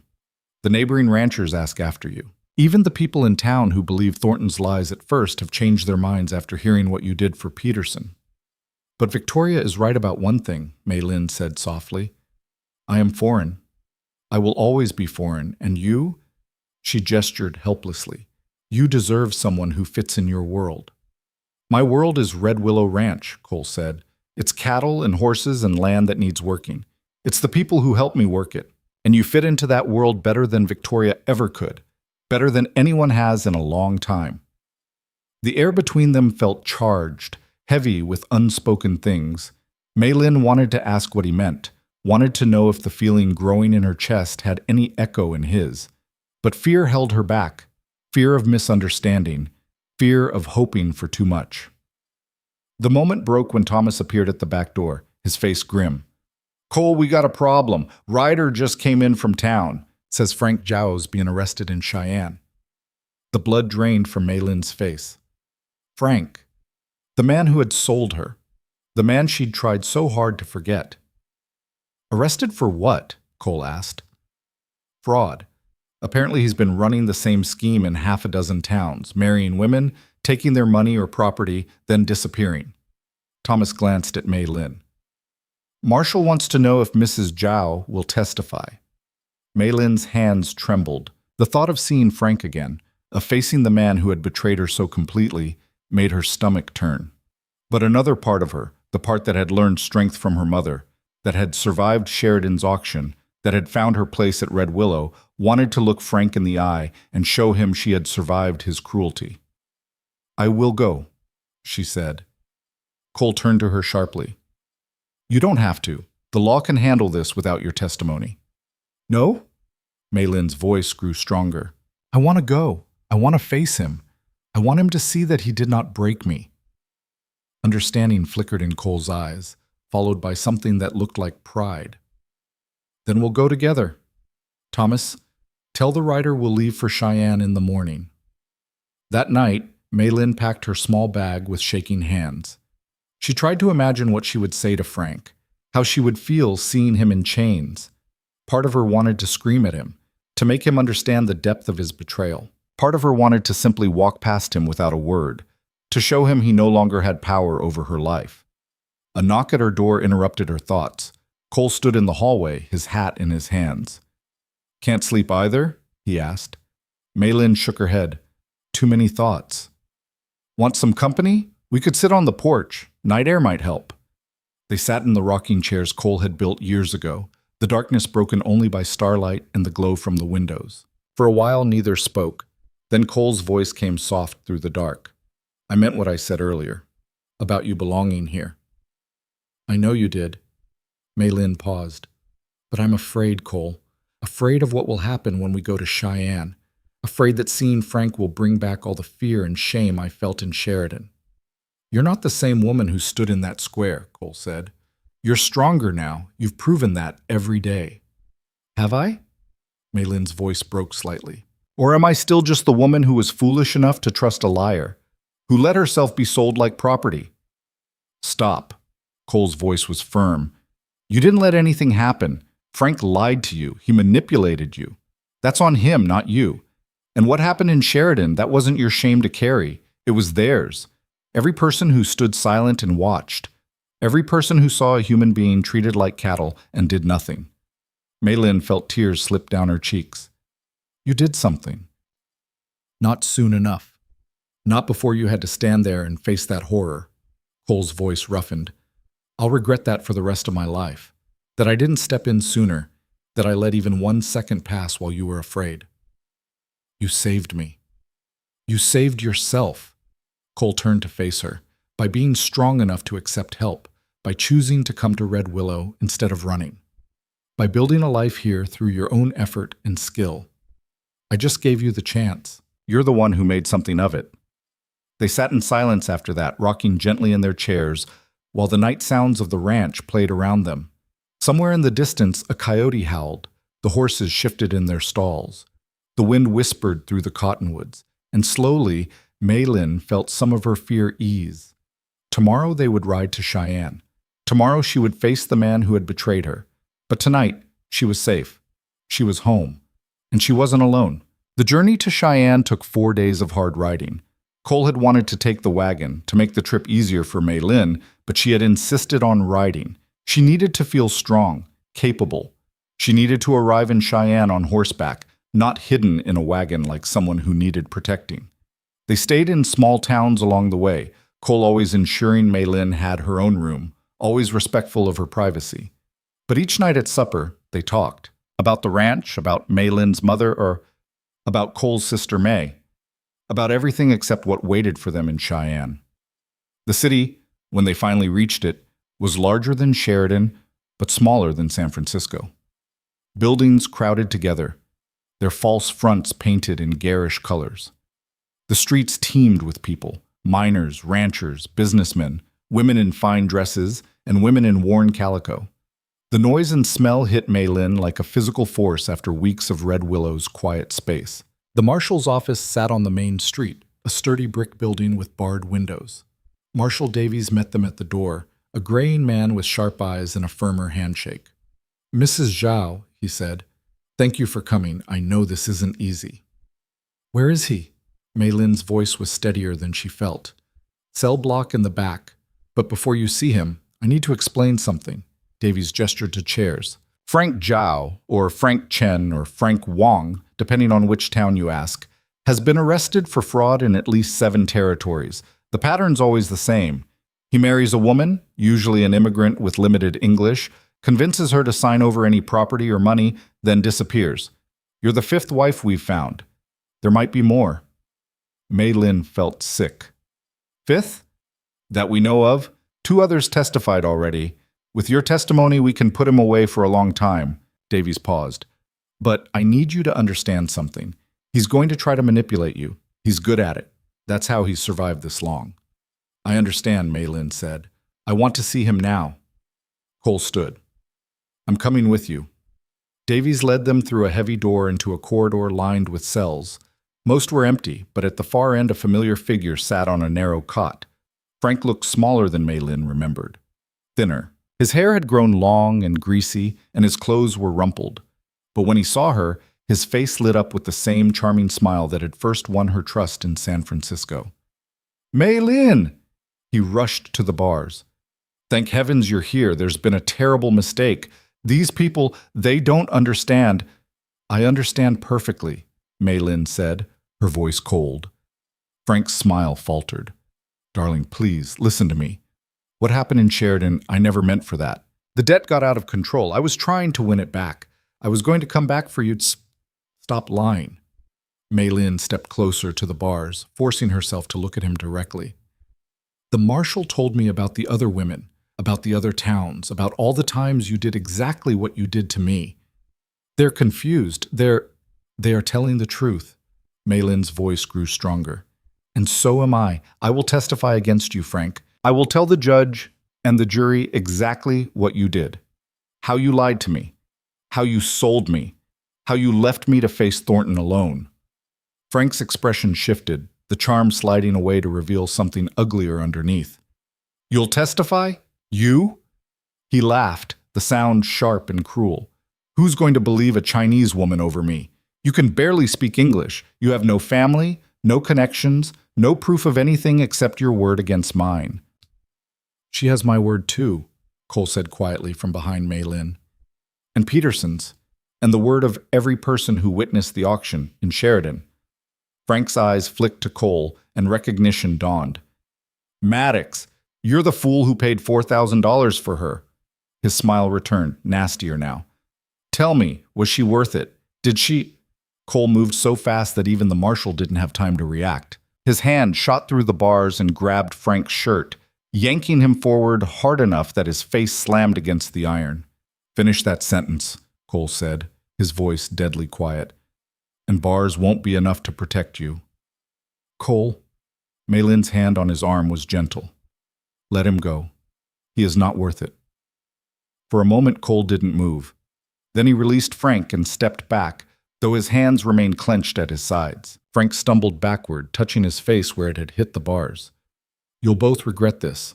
I have friends, connections. I'll be out of here before you make it back to that pathetic ranch. No, you won't, Marshal Davies said. You're going to trial, Zhao. And with 3 women willing to testify, you're going to prison. That's not a threat.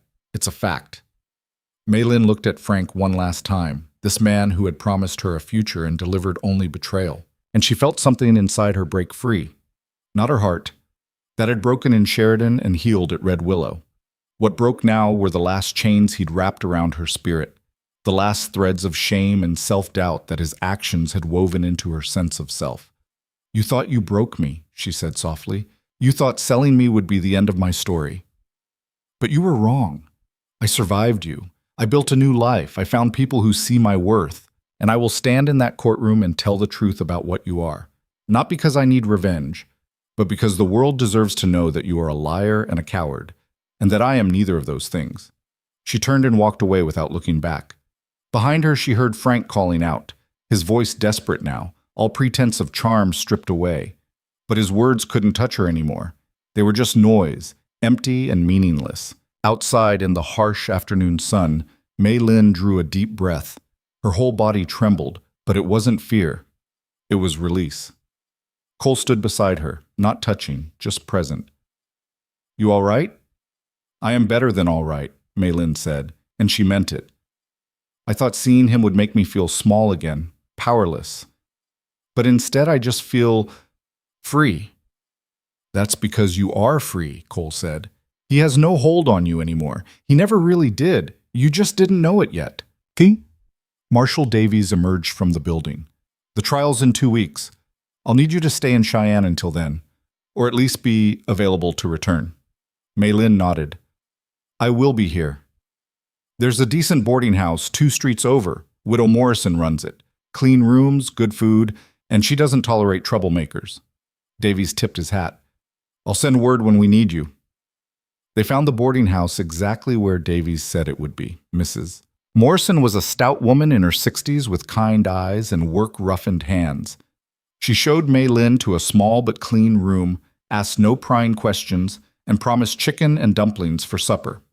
That evening, Mei Lin and Cole ate in the boarding house's dining room along with several other guests. Across the table, a young couple talked about their plans to homestead in Montana.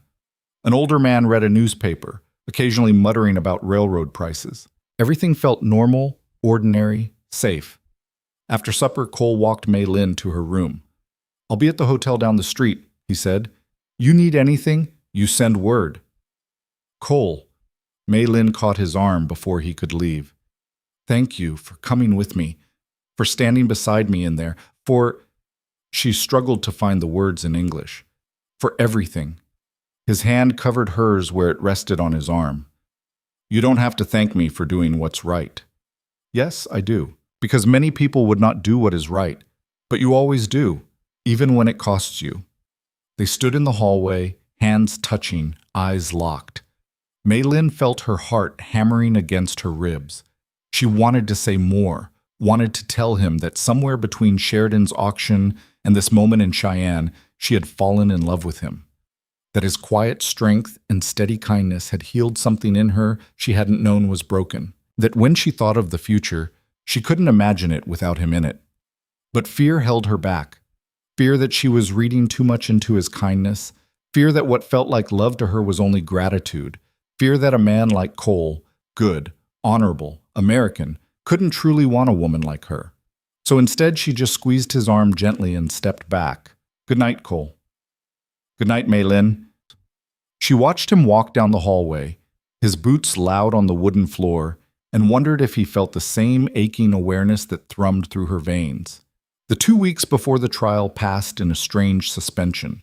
Mei Lin spent her days exploring Cheyenne, familiarizing herself with the city's rhythms.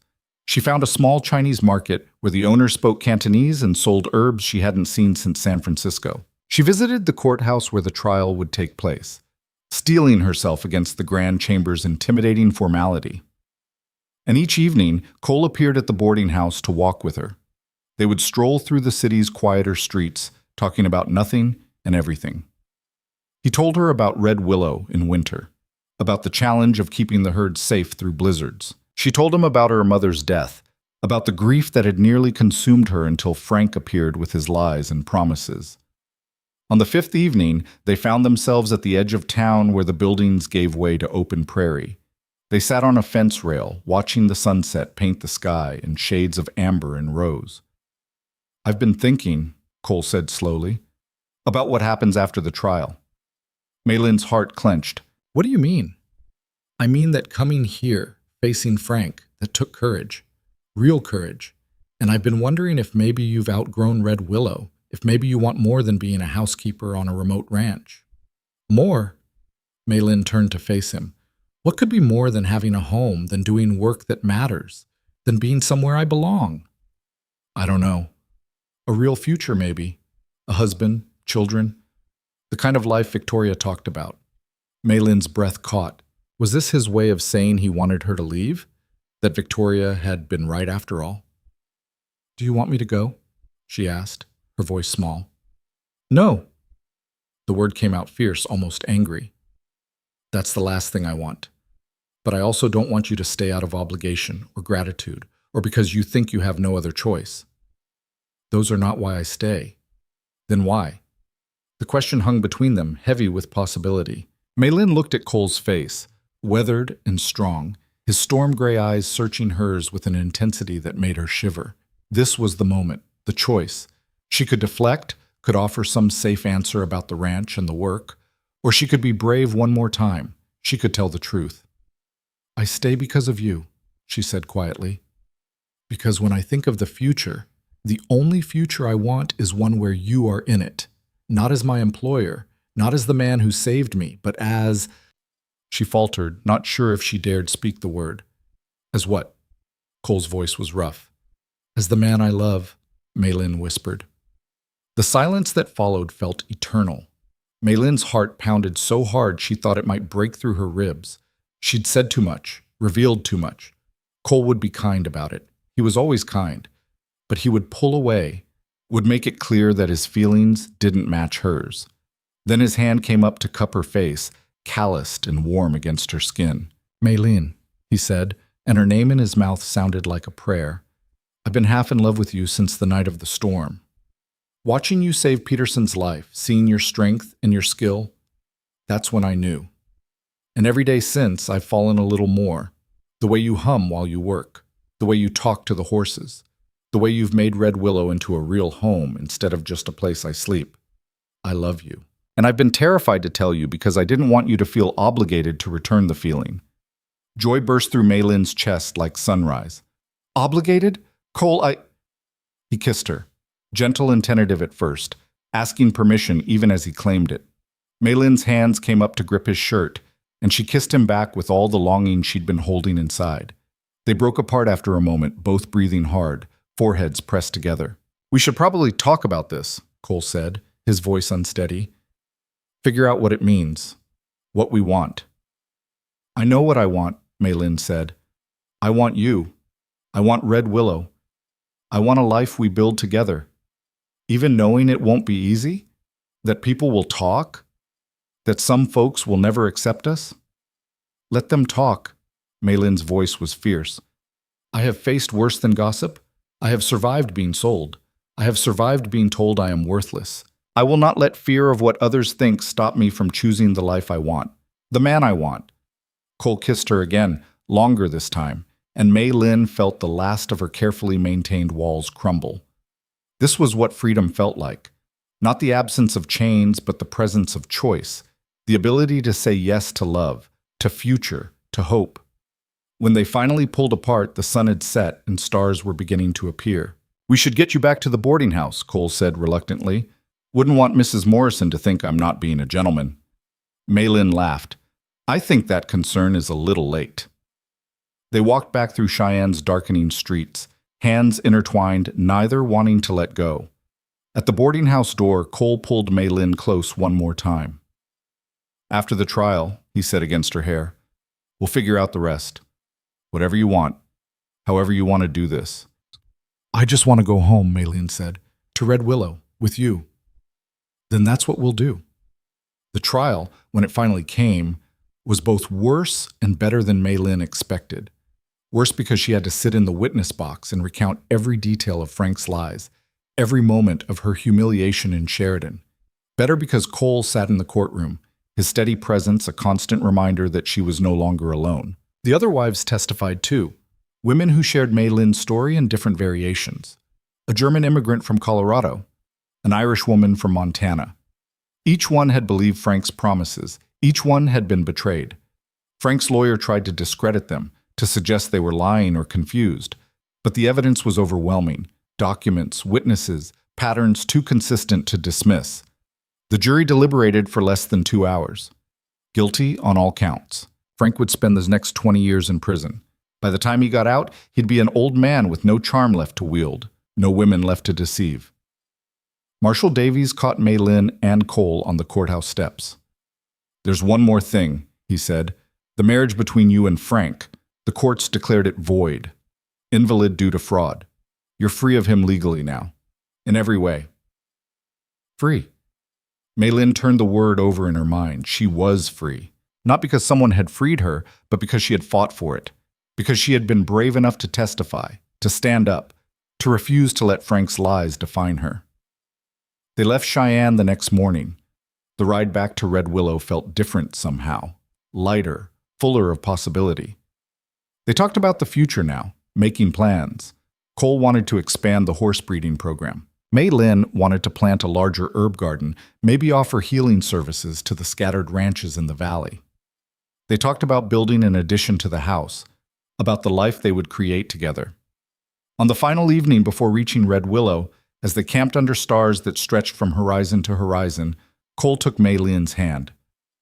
"I want to ask you something," he said, "and I want you to know you can say no.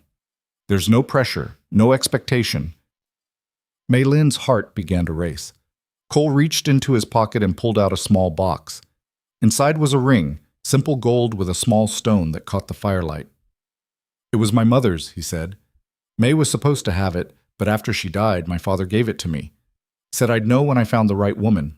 He met Mei Lin's eyes. "I know we haven't been courting long in the traditional sense. I know there are 100 reasons to wait. But Mei Lin, I don't want to wait. I don't want to spend another day not being able to call you my wife.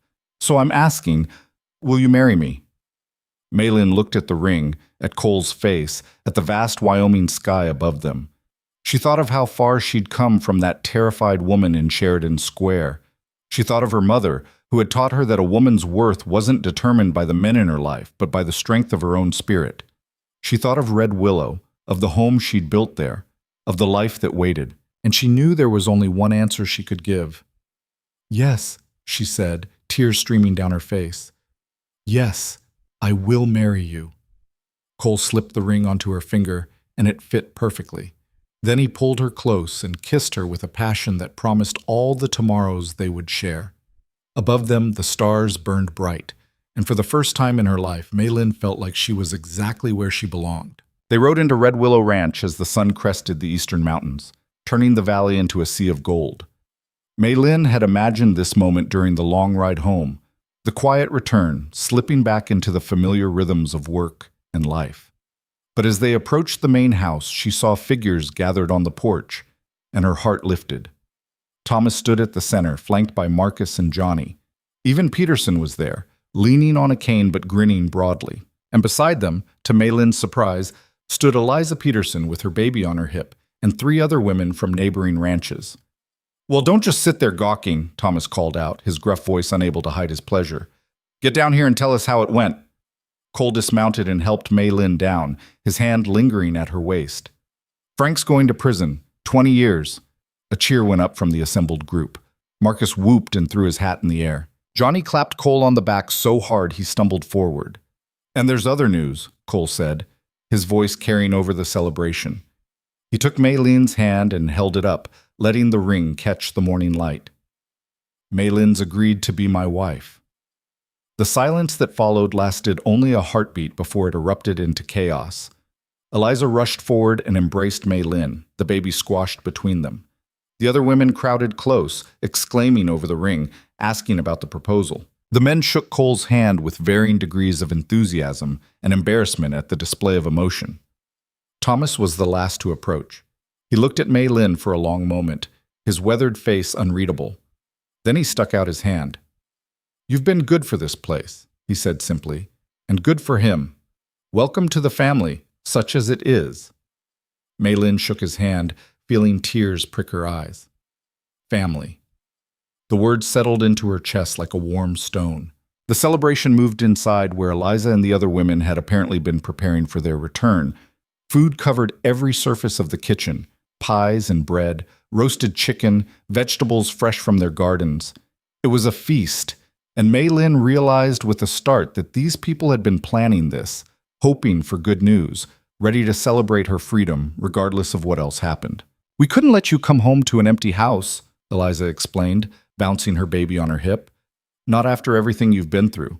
And besides, the whole valley's been waiting to hear what happened in Cheyenne." "How did you know we were returning today?" Mei Lin asked. "Ryder came through yesterday from Cheyenne, brought news about the trial." Eliza's smile widened. "The whole territory's talking about it.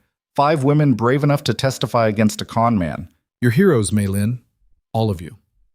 The word felt strange. Mei Lin had never thought of herself as a hero. She'd simply done what needed to be done, what her mother would have expected. But looking around at the faces of these people, people who had become her friends, her community, she understood what Eliza meant. By standing up, by refusing to let fear silence her, she had given other women permission to do the same. The party lasted well into the afternoon. The women peppered Mei Lin with questions about the wedding. When? Where? What would she wear? She answered as best she could, though she and Cole hadn't discussed most of the details. They'd been too focused on simply getting home.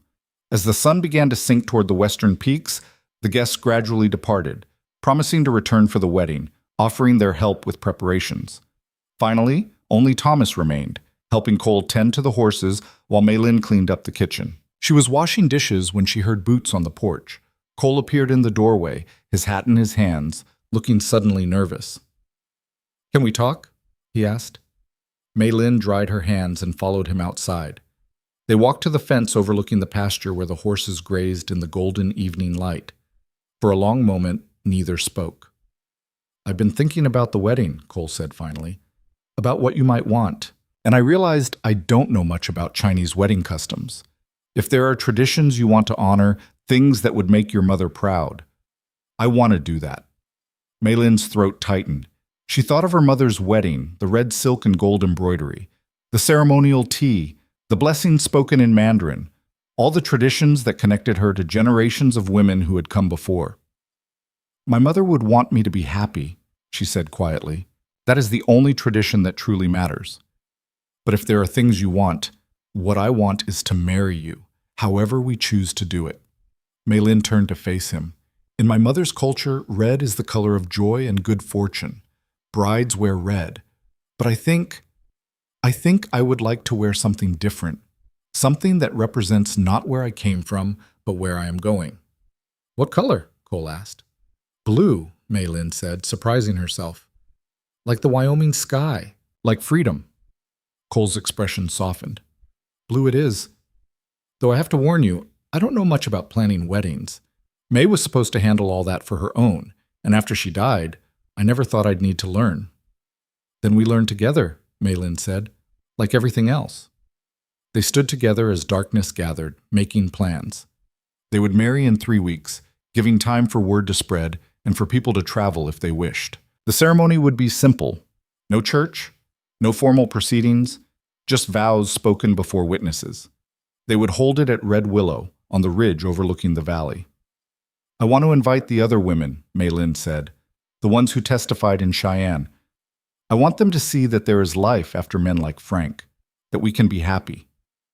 "We'll send riders tomorrow," Cole promised. The next 3 weeks passed in a whirlwind of preparation. Eliza took charge of organizing the women, coordinating food and decorations. Thomas supervised the men as they built a platform on the ridge and constructed additional seating. Marcus and Johnny rode to neighboring ranches, spreading word of the wedding and extending invitations, and Mei Lin sewed her wedding dress. She had found the fabric in Cheyenne, a blue so deep it was almost the color of twilight, soft cotton that would move with the wind. She cut and stitched by lamplight each evening, her mother's teachings guiding her hands. The dress was simple, without the elaborate embroidery of a traditional Chinese wedding gown, but she added small details that honored her heritage: delicate knotwork at the collar, a pattern of clouds along the hem. A week before the wedding, a package arrived from Cheyenne. Inside was a letter from Marshall Davies and 3 smaller packages wrapped in brown paper. "The other wives sent these," the letter read. "They wanted you to have something for your wedding day. They also wanted me to tell you that your courage gave them courage, that seeing you stand up and speak the truth helped them do the same. You changed their lives, Mrs. Zhao, and they'll be forever grateful." Mei Lin opened the packages with shaking hands. The German woman had sent a lace handkerchief embroidered with tiny flowers. The Irish woman had sent a silver comb that had belonged to her grandmother. The third woman, whose name was Sarah and who had survived Frank's cruelty in Montana, had sent a leather-bound journal.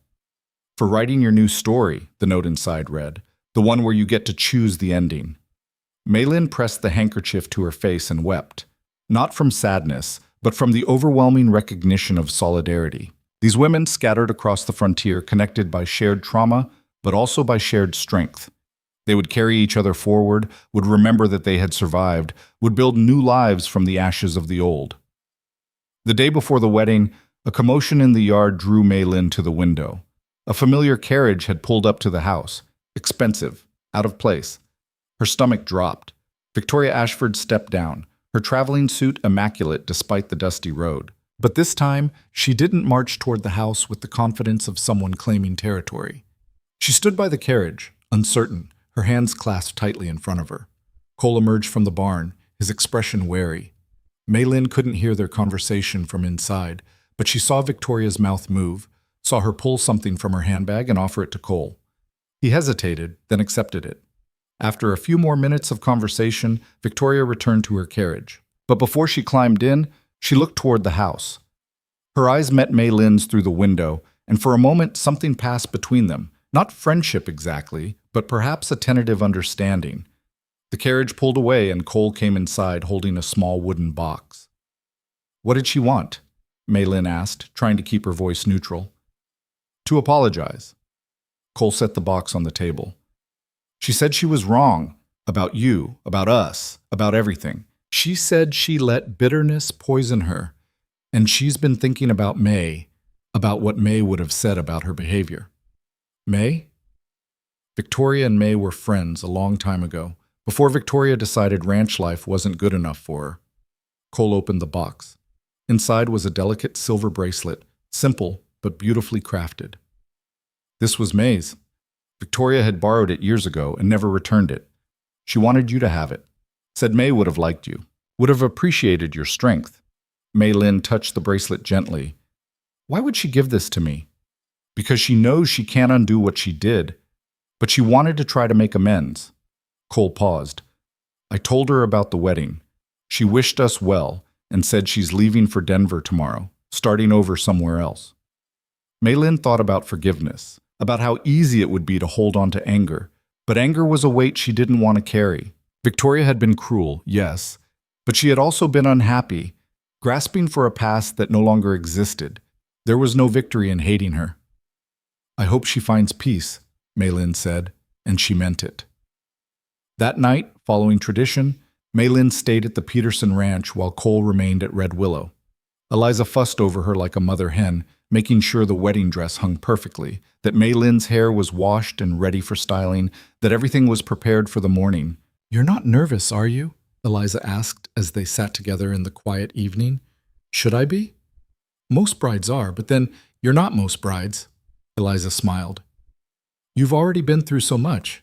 Marriage to a good man probably seems easy by comparison. Mei Lin thought about that. I am not nervous about marrying Cole. I am nervous about what comes after. After? Being a wife. Being part of this community as Cole's wife, not just his housekeeper. What if people still judge me, still see me as the woman from the auction? Eliza took Mei Lin's hand. Then they're fools. And there will always be fools, Mei Lin, but the people who matter, the people whose opinions are worth caring about, they see you. They see your kindness, your skill, your strength. They see how you've made Cole happier than he's been in years. That's what matters. Sleep came slowly that night. Mei Lin lay in the guest room, staring at the ceiling, thinking about the journey that had brought her here. From Shanghai to San Francisco to Sheridan to Red Willow. From her mother's death to Frank's betrayal to Cole's kindness. Every step had been hard, but every step had also been necessary. They had shaped her, forged her into someone stronger than the girl who had left China, stronger even than the woman who had stood in Sheridan Square. Tomorrow, she would take another step. Not away from her past. She would always carry that with her. But toward a future she had chosen. A future built on truth and partnership and love. The morning dawned clear and perfect, the sky so blue it hurt to look at. Eliza helped Mei Lin dress, fastening the tiny buttons up the back of the gown, arranging her hair in a style that blended Chinese and American traditions, swept up but with delicate tendrils framing her face. Mei Lin tucked the lace handkerchief into her sleeve, pinned May's silver bracelet at her wrist, and used the comb to secure a small arrangement of wildflowers in her hair. When she looked in the mirror, she barely recognized herself. The woman looking back was confident, beautiful, ready, not hiding, not diminishing herself, but standing fully in her own power. The ride to Red Willow felt both endless and too short. When they crested this final rise and saw the ridge where the ceremony would take place, Mei Lin's breath caught. What seemed like the entire valley had turned out. Dozens of people clustered around the platform Thomas had built, dressed in their finest clothes. Ranch families, townspeople from the settlements scattered across the territory, even strangers who had heard the story and wanted to witness this moment. And standing on the platform, dressed in a dark suit that made him look both handsome and uncomfortable, was Cole. Their eyes met across the distance, and Mei Lin saw everything she needed to see in his expression. Love, pride, joy, certainty. Marcus appeared beside the wagon to help her down. You look real pretty, Miss Mei Lin. Cole's a lucky man. I am the lucky one, Malin said, squeezing his hand. Thomas met her at the base of the ridge, offering his arm in the absence of a father to walk her forward. Ready? Malin took a deep breath, feeling the Wyoming wind catch her dress, carrying the scent of sage and wildflowers. Ready. They climbed the ridge together, Thomas's steady presence grounding her as they navigated the rocky path. The crowd parted to let them through, and Malin heard the whispers, kind ones now, admiring ones. She kept her eyes fixed on Cole, on the future waiting for her. When they reached the platform, Thomas placed Malin's hand in Cole's and stepped back. The circuit judge from the territorial court, a kind-faced man named Harrison, smiled at them both. "We're gathered here," he began, his voice carrying across the ridge, "to witness the joining of two lives. Cole Maddox and Mei Lin Zhao come before us today, not as strangers, but as partners who have already proven their commitment to one another through action and sacrifice." Mei Lin barely heard the traditional words. She was too focused on Cole's face, on the way his thumb traced circles on the back of her hand, on the slight tremor in his fingers that told her he was as moved as she was. "Cole, do you take Mei Lin to be your lawfully wedded wife, to honor and cherish her in good times and in bad, for as long as you both shall live?" "I do." Cole's voice was steady, certain. "I promise to stand beside you, not above you, to listen when you speak, to value your wisdom, to protect your freedom as fiercely as I protect your safety. I promise to build a life with you that honors both where we've been and where we're going. I love you, Mei Lin. That's the simplest and most complicated truth I know." Tears blurred Mei Lin's vision. Judge Harrison turned to her. "Mei Lin, do you take Cole to be your lawfully wedded husband, to honor and cherish him in good times and in bad, for as long as you both shall live?" Mei Lin took a breath, gathering the English words she had practiced. "I do. I promise to stand with you in strength, not in weakness, to bring all of myself to our partnership, my knowledge, my skills, my heart. I promise to make our house a home, to heal what needs healing, to fight for what matters. You saved my life, Cole Maddox. Now I choose to share that life with you. I love you." "By the power vested in me by the Wyoming Territory," Judge Harrison said, his voice warm with approval, "I pronounce you husband and wife. Cole, you may kiss your bride." Cole stepped forward and cupped Mei Lin's face in his hands. The kiss was tender and public and perfect, and when they broke apart, the crowd erupted in cheers. The celebration that followed was unlike anything Mei Lin had ever experienced. Tables had been set up near the house, groaning under the weight of food brought by every family in attendance. Music started, fiddles and guitars, someone with a harmonica, and people began to dance on the packed earth of the yard. Mei Lin and Cole moved through the crowd, accepting congratulations, thanking people for coming. Peterson caught Mei Lin in a careful hug, mindful of his still healing shoulder. "You gave me my life back," he said. "Now you've got your own. I'm glad to see it." Eliza pressed a package into Mei Lin's hands. "For your new life, something practical." Inside were seeds, vegetables and herbs, some familiar and some Mei Lin had never seen. "For your garden," Eliza explained, "so it can grow even bigger. You're going to need it, with how many people will be coming to you for healing." As the sun began to set, painting the valley in shades of orange and purple, Cole pulled Mei Lin away from the crowd. They walked to the ridge where they'd been married just hours before, looking down at the celebration continuing without them. "How do you feel?" Cole asked. "Like I am exactly where I am supposed to be," Mei Lin said. "Like everything that came before, all the pain, all the fear, it brought me here. To this moment. To you." "I was thinking the same thing." Cole wrapped his arm around her waist, pulling her close. "If I hadn't come to Sheridan that day, if I hadn't seen what was happening in that square, if I'd been even an hour later—" "But you were not," Mei Lin interrupted. "You were exactly on time, and I was strong enough to accept your help. We found each other, Cole. Against all odds, across all the barriers that should have kept us apart, we found each other." They stood together as darkness gathered and stars began to appear. Below them, the celebration continued, laughter and music floating up on the evening air, their people, their community, their home. "I have something for you," Cole said, pulling a folded paper from his pocket. "A wedding gift." Mei Lin unfolded it carefully. In the fading light, she could just make out the words. It was a deed, to the land Frank had claimed, the 40 acres Cole had purchased at the auction. But Frank's name had been crossed out, and in its place, in bold letters, was her name, May Lynn Maddox. "It's yours," Cole said. "Not ours, yours. I never want you to be in a position where you're dependent on someone else for your security. That land is yours to keep, to sell, to do with, as you please. No one can ever take it from you." May Lynn's hand shook as she held the deed. Land, property, security. The things Frank had stolen, the things Thornton had tried to claim. Cole was giving them back, giving them to her freely, with no strings attached. "This is too much," she whispered. "It's not nearly enough," Cole said, "but it's a start, a foundation for the life we're building." May Lynn folded the deed carefully and tucked it into her sleeve next to the handkerchief from the German woman. Two pieces of paper that represented such different things. One a gift from a stranger who understood her pain, one a gift from her husband who understood her worth. "Thank you," she said, "for this, for everything, for seeing me when others looked away." "You're impossible not to see," Cole said. "You shine too bright." They returned to the celebration hand in hand. The party lasted well into the night, until finally the last guest departed, promising to visit soon, to bring news, to remain part of the community they were all building together. Thomas, Marcus, and Johnny retreated to the bunkhouse, leaving Cole and May Lynn alone in the main house for the first time as husband and wife. The silence felt profound after the noise of the celebration. Cole built up the fire while May Lynn changed out of her wedding dress, carefully hanging it in the wardrobe in what was now their room, no longer hers alone, but theirs together.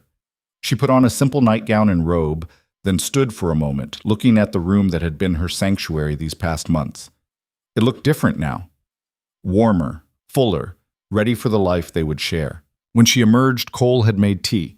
Not the coffee he usually drank, but the Chinese tea she preferred, brewed carefully, the way she'd taught him.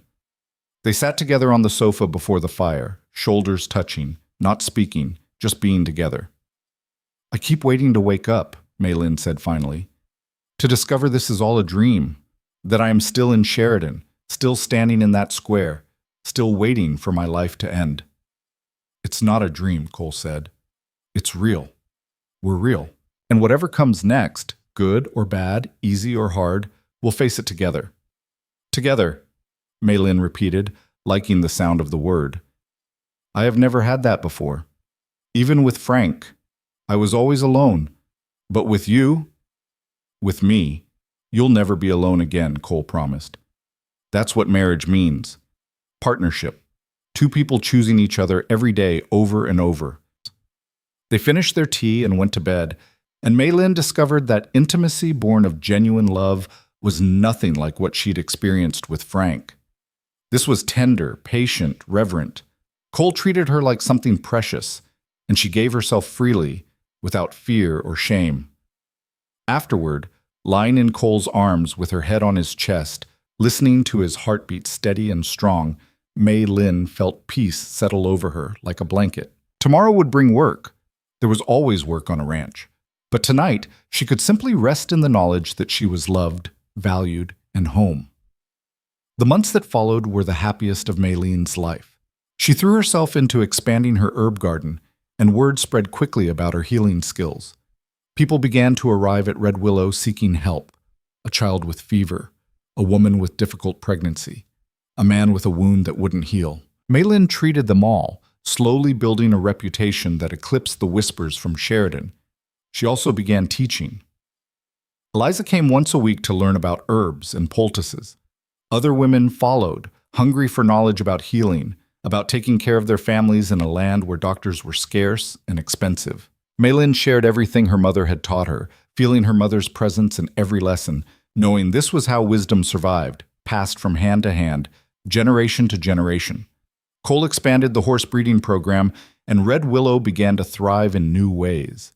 They hired 2 more hands, one of them a young Chinese man named Wei, who had heard about May Lynn and wanted to work somewhere he'd be treated fairly. May Lynn taught Wei English while he taught her things about Wyoming ranching she was still learning. Letters arrived from Cheyenne, the other wives writing to share their lives, their struggles, their victories. The German woman had opened a boarding house. The Irish woman had found work as a teacher. Sarah from Montana had married a kind widower and was helping to raise his 3 children. They were all building new lives, and they wrote to Mei Lin with gratitude and friendship, cementing bonds that distance couldn't break. And slowly, Mei Lin's story became legend in the territory.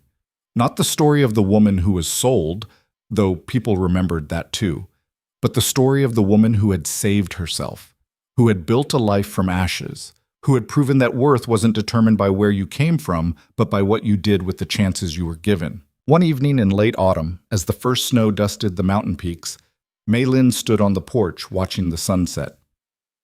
Cole came up behind her, wrapping his arms around her waist, resting his chin on her shoulder. "What are you thinking about?" he asked. "About my mother," Mei Lin said. "About how she would have loved this place. Loved you. How proud she would be. I wish I could have met her. She would have liked you very much." She always said the measure of a man was not in his words, but in his actions. "You have shown me through every action that you are a good man, Cole Maddox." "We're good together," Cole said. "That's what matters." Mei Lin turned in his arms, looking up at his face. "I want to tell you something. I have been waiting for the right moment." "What is it?" "I am with child," Mei Lin said, watching his expression shift from curiosity to shock to pure joy. "The baby will come in the spring." Cole let out a whoop that startled the horses in the pasture. He picked Mei Lin up and spun her around, laughing with delight. When he set her down, his hands cupped her face, his eyes bright with tears. "A baby," he breathed. "Our baby." "Our baby," Mei Lin confirmed. "A new life. A new beginning." That night, lying in bed with Cole's hand resting protectively on her still flat stomach, Mei Lin thought about the future, about the child who would grow up on Red Willow, who would learn healing from her and ranching from Cole, who would bridge the worlds they came from and create something entirely new. She thought about the stories she would tell that child, about a grandmother in Shanghai who was wise and strong, about an uncle and an aunt who had fought injustice, about a father who had seen a woman in chains and chose to break them, about a mother who had survived the unsurvivable and built a life worth living. The child would grow up knowing that worth wasn't given, but claimed, that love could bloom in the harshest soil, that family was built not through blood alone, but through choice and commitment and the daily decision to show up for each other. Winter came to Red Willow Ranch, blanketing the valley in snow, and Mei Lin and Cole settled into the quiet rhythms of the cold months. They spent evenings by the fire, making plans for the baby, for the ranch, for the future. Wei and the other hands became like brothers, protective of Mei Lin in her pregnancy, eager to help with any task she'd normally handle. Spring arrived with a rush of meltwater and new green growth. Mei Lin's garden burst into life, and her belly swelled with it.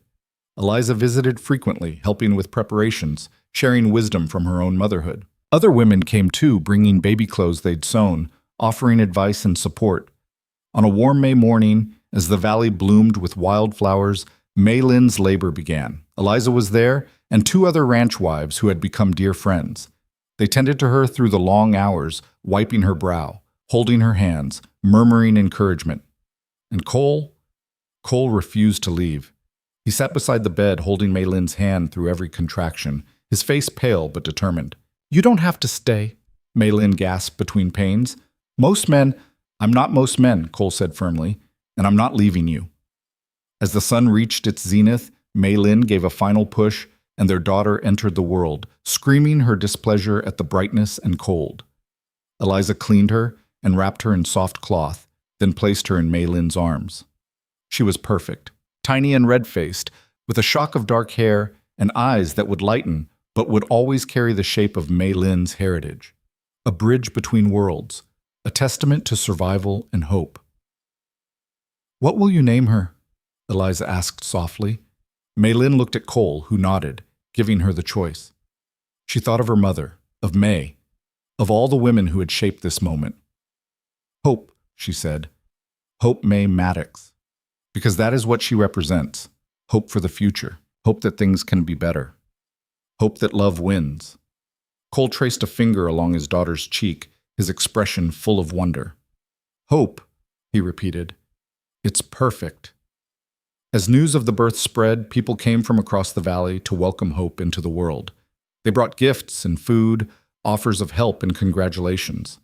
The house that had once been a lonely bachelor's dwelling now rang with laughter and community. And late that first night, when everyone had finally left and Hope slept in the cradle Cole had built with his own hands, Mei Lin stood at the window looking out at the stars. Cole came up behind her, wrapping his arms around them both. "Thank you," he said softly, "for choosing me, for choosing this life, for giving me a family." "Thank you for giving me a home," Mei Lin replied, "for seeing my worth when others saw only what I lacked, for loving me not in spite of where I came from, but because of everything that journey made me." They stood together in the darkness, 3 hearts beating in rhythm, and Mei Lin thought about all the paths that had led her here. The loss and pain, yes, but also the moments of grace. The stranger who had stepped forward in a dusty square, the community that had embraced her, the love that had grown from the ashes of betrayal. In Shanghai, her mother had told her stories about the phoenix, the bird that burned and rose again, more beautiful than before. Mei Lin hadn't understood those stories when she was young, but she understood them now. She had been broken in Sheridan Square, reduced to nothing but property and shame, but she had risen. She had rebuilt herself into someone stronger, someone who knew her own worth, someone who could stand in her own power without apology or fear. And now she stood in a house she had helped make into a home, with a husband who cherished her and a daughter who represented every possibility, every hope, every dream she'd thought lost forever. This was her story, not the one Frank had tried to write, where she was a victim and nothing more. Not the one Thornton had envisioned, where she was reduced to her body and her labor. Not even the one Victoria had assumed, where she was charity and pity. This was the story Mei Lin had written for herself. A story of survival and strength, of love found in unexpected places, of a woman who had refused to let the world's cruelty define her future. And it was a story that was far from over. As the years unfolded, Red Willow Ranch became more than just a cattle operation. It became a sanctuary for those who needed healing, a place where Mei Lin's herbs grew alongside Cole's horses, where their children, Hope, and later her brother Thomas, and finally her sister May, learned that worth came from character, not circumstance. The story of the woman from Sheridan's auction became a legend told across the territory, but it evolved with each telling. It wasn't a story of rescue anymore. It was a story of a woman who had saved herself, who had built a life on her own terms, who had proven that even in the harshest landscape, with enough courage and determination, anything could bloom. And when people asked Mei Lin about those days, about standing in that square with her life hanging by a thread, she would smile and say simply, "I was lost, but I found my way home, and home found me." Because that was the truth of it. Red Willow Ranch, this wild, beautiful valley, these people who had become her family, they hadn't saved her. They had simply given her the space and safety to save herself, to become who she had always been meant to be. The woman they had tried to sell had become the woman who could not be bought, bartered, or broken. She had become Mei Lin Maddox, healer, wife, mother, and proof that even in the cruelest corners of the American frontier, love and dignity could not just survive, but thrive. And that, in the end, was the only story that mattered.